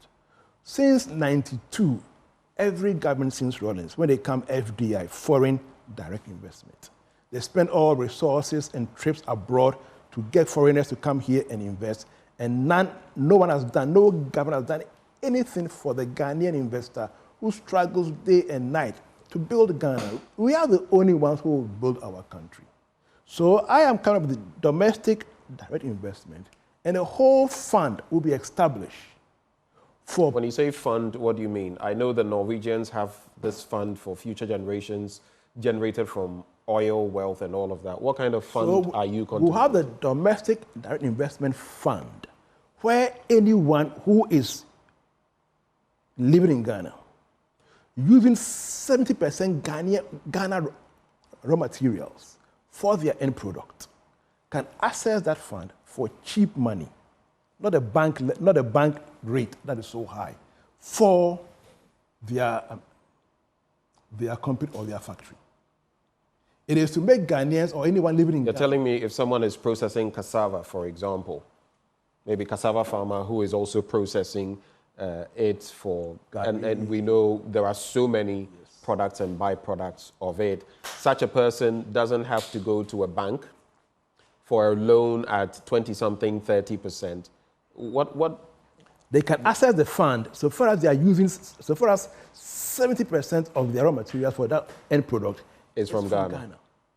How will you do this without the banks? Where will you get the money from? Government has so many access to money. One of the things that, like I said, is so far as one of my friends at Ministry of Finance told me, George, if you can plug just 20% of the wastage, we can save so much money. We've heard that rhetoric before. It is the will to do it. That's what the problem. You remember Yeti Sikaso? Yes, but it's the will. If you look at the government travel budget, it's over $500 million a year. That's over $500 million a year we spend to travel. If you can check that, there are so many areas we can spend, we can save money for a fund to help Ghanaian businesses to develop in the district. My other one is ESICA. ESICA. Basically, I'm going to abolish or repeal e-levy and bring ESICA. ESICA is very simple and very basic. It is a savings plan for all Ghanaians. So one thing we all do every day is we spend money. We all spend money. We buy water, we spend money daily. If you spend, so far as you spend, a little percentage will go into your ESICA savings account tied to your Ghana card account. It is your own money. So every day you are saving. Every day you are saving. At the age of 60, so the ECCA fund will be, account which is your money, will be apportioned to three. One part pension, one part housing, one part welfare. The pension is when you are 60, with all the investment and all the interest is given to you. The housing is given to you as part of your other pension, your pension. It doesn't come to replace it. It's in addition. The housing is for you to go and own your own house. One thing that my government wants to do is for Ghanaians to have their own home, their own house, that they call their own, and stop paying rent. And then the last one, welfare, every 12 months, it's paid to you. You can use it for anything you want to use it for, whether for education, travel, it's your money. But every day you are saving. That's how we grow wealth. We help you to save.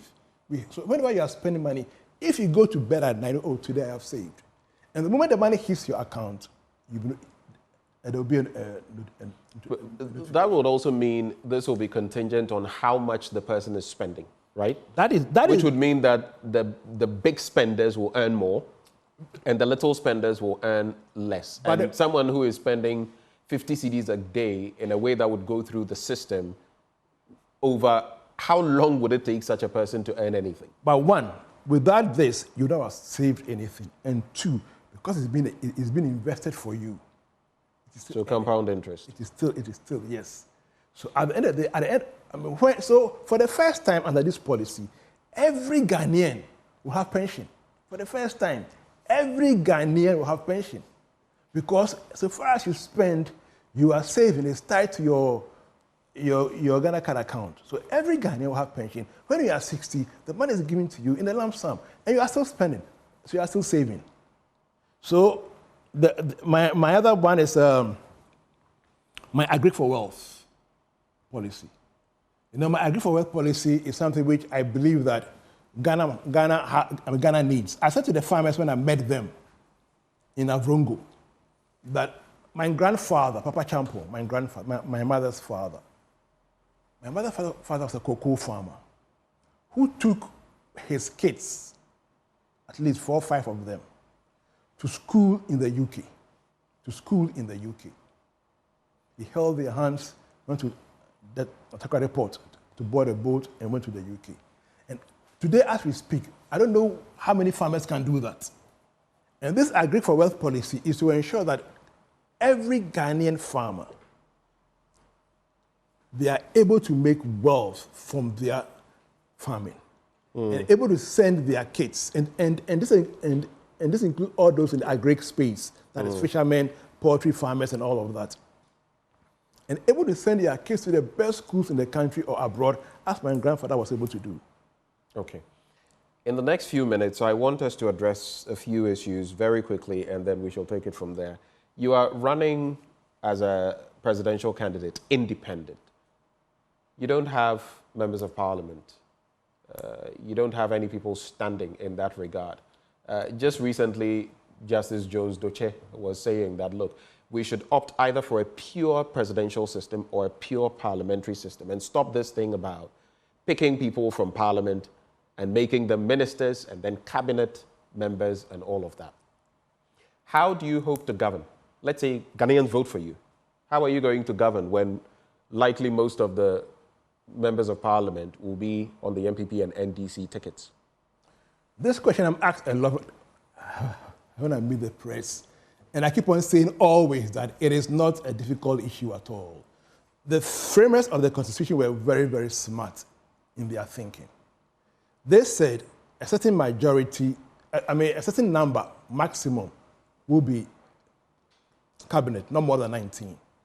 And out of that, a majority will come from parliament. So let's say 10, right? The majority. They didn't say it must come from party A or party B. It is the MPP and the NDC who has caused this problem, that when they get to power, they take only from their members in parliament. The Constitution never said it must come from party A or party B. It said it must come from parliament. So to me, so far as you are a parliamentarian, Benjamin or your team members, so far as you're a parliamentarian, and you qualify to serve in my government, I will go for you. That is what the law says. But the law doesn't restrict you, though. You can pick people outside of parliament who do qualify to be members of parliament. You can pick people from outside of Parliament who ordinarily, per the Constitution, would have qualified to stand as members of Parliament. He said in Cabinet no more than 19, but a majority of that must come from Parliament. So I'm here talking only about the Cabinet aspect, which is like 10 in maximum must come from Parliament by my calculation. But it didn't limit it to Party A or Party B. It said Parliament. So to me, so far as a parliamentarian, I can choose you to be in my government. It is for the committee in Parliament, the appointment committee, to say they won't agree or they will agree. So that is not a problem at all. And I want all Ghanaians to not see it as a problem at all, because there is no parliamentarian, I believe, who will refuse to serve. Okay. Are you going to have a running mate anytime soon? Yes, I have a running mate, and Ghanaian, I mean, the best running mate I'll say to Ghanaians, he is a development consultant, and it was a very good reason why I took him, because development of the Ghanaian is key to me. And I would have you outdoored him yet? I would hopefully early next month. Early next month. Yes, he's a wonderful Ghanaian, a Kumasi boy, but he from the north. I see a trend where, for example, Ala Chemating going for one of my friends. You're going for young blood as running mates. I don't know whether it's a trend, but it's an interesting and heartwarming trend, actually. Before I take your final message, we spoke, I've not forgotten, about sports stadia and all that. We don't have the time, but I'd like to find out, looking at the state of our stadia, for which reason now we have to look outside, and I hear the Togolese are even refusing to allow us to use their stadia. I believe it's a shame. What is your take on that? And do you believe in this call for an auditing of the voters' register? After that, we'll take our final comments. With regards to the voters' register, this is my belief. I believe that there has to be a process where before every election, no matter the party or government or person in power, the voters' register has to be audited before election. Like, it has to be standard, automatic. So that all this back and forth is taken up. You know, when NDC was in power, when Mahama was in power, MPP was calling for it. And now it is reversed. I believe that there has to be a standard where no matter the party in power, it has to be automatic. You do the register, it's audited, and then we all pass it. So you are for an audit? Now, no, my policy is that every 4 years, it has to be audited.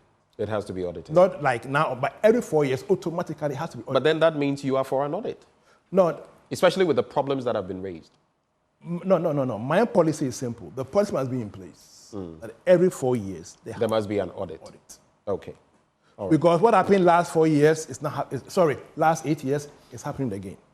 With regards to this, the stadia, it is sad that a football nation like Ghana, under an MPP or NDC government, we don't have one single stadium where we can play a CAF or FIFA match. And it tells you that Ghana, and this comes to what I keep saying, that it is time to break the two. It is time to let go of these two parties so that we can have a government that will actually think about Ghana and Ghanaians. Okay. You know, so it is sad that we don't have a single stadium that can host a game, that we have to go outside of Ghana. And this alone should say to Ghanaians that it is time to move from these two parties, and look at George Chum Berima Edu for president. Okay. All right. So the final thing I want you to do for us, we want peace in Ghana in 2024.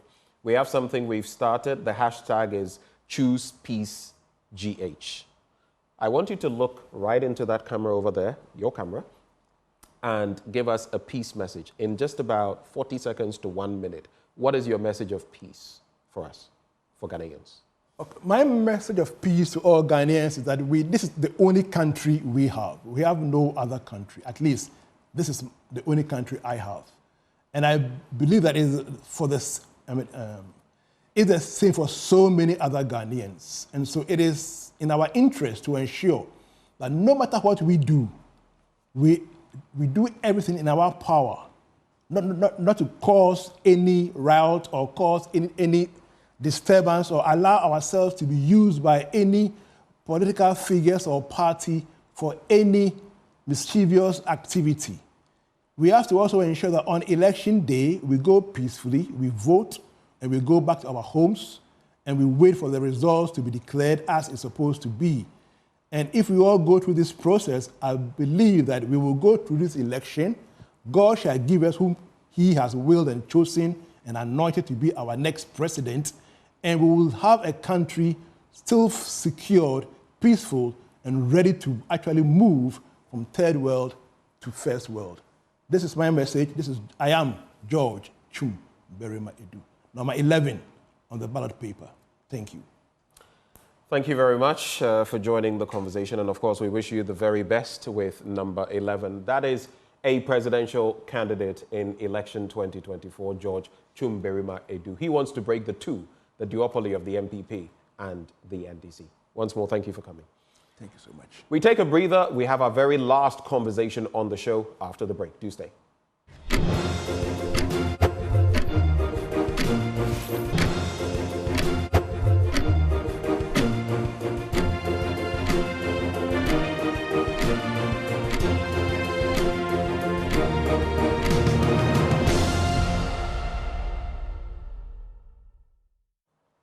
On to the final belt of our conversation, and a very interesting one as well. Daughters of the Middle Passage. Who are they?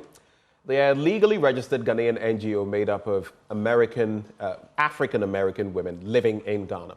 The group is planning to hold a voters' absentee ballot registration assistance session on the 28th of September 2024 at the Lancaster Hotel here in Accra. For more on this, we're going to interact with the founder of Daughters of the Middle Passage, Mona Boyd, who joins me in the studio. Mona, good morning. Good morning. I love your hair, by the way. Thank you. And somehow it matches your outfit too. Let's talk about this group. Who are the Daughters of the Middle Passage? The Daughters of the Middle Passage are a board of 12 African-American women living in Ghana. Most of us are married to Ghanaian men. We have been here anywhere from 6 to 31 years. And we have raised our children here. We are committed to supporting Ghana's development through powerful impact of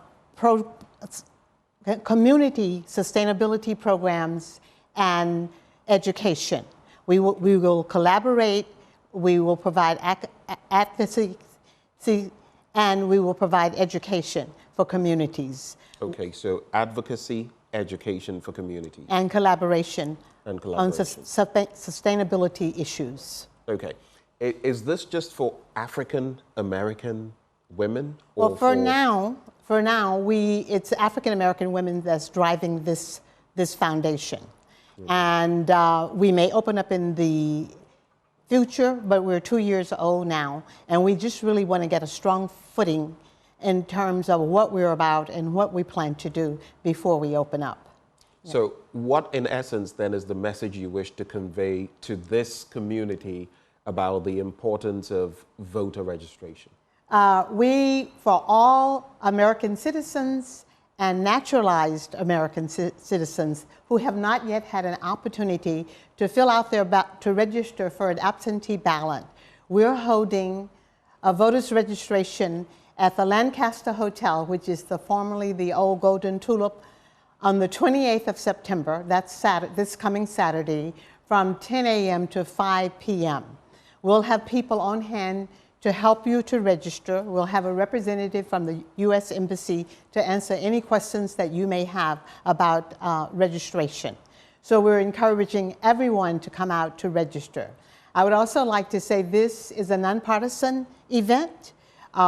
We are here, we don't support any candidate, but we're here to support democracy. We think it's our civic duty, and we want to get out as many people as possible to vote in this election. So as many Americans as there are in Ghana, you're going to encourage them to get registered and likely Absolutely. vote. What will be the voting process, though? Is it going to be, because I know some people have post, they can use the post to vote. What is the system going to be like? Well, the system is that you can fill out your registration and return it. And then you will receive a ballot. And once the ballot comes in, you fill it out, and you through the mail. You will receive through email. Exactly. That's what I'm and once the ballot, once you complete the ballot, you can return it to the U.S. Embassy to turn it in for you, or you can mail it.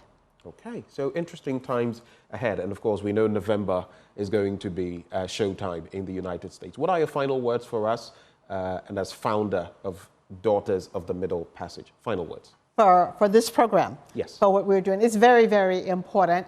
Democracy makes our society stronger, our government stronger, and our people stronger. So this is our civic duty. It's important that we honor it and turn out to vote. I'm curious, do you know of the numbers of African-American women in Ghana? Do you have any idea? I really don't. I would think it would be at least a couple of thousand. A couple of thousand? Yeah. Well, that could shift votes in different places. Absolutely. And we have a big African-American diaspora here, including not just African-Americans. We have people from the Caribbean. We have Ghanaians that are Americans. And all of their votes are important. Definitely. Every vote counts. Thank you so much, Mona Boyd, for joining the conversation. She is founder of Daughters of the Middle Passage, and she's calling on you, especially African-American women. Join her at the Lancaster Hotel on the 28th of September 2024 and get yourself, just tick that box, exercise your civic duty. Mona, once more, thank you. Thank you. And that's how we cap off the conversation. This has been the AM show. I started together with Sweetie Abochi. My name is Benjamin Akako. Let's do this again, same time tomorrow. But up next, we have Derek Ekosam and his team leading you with Joy News Desk. Do stay.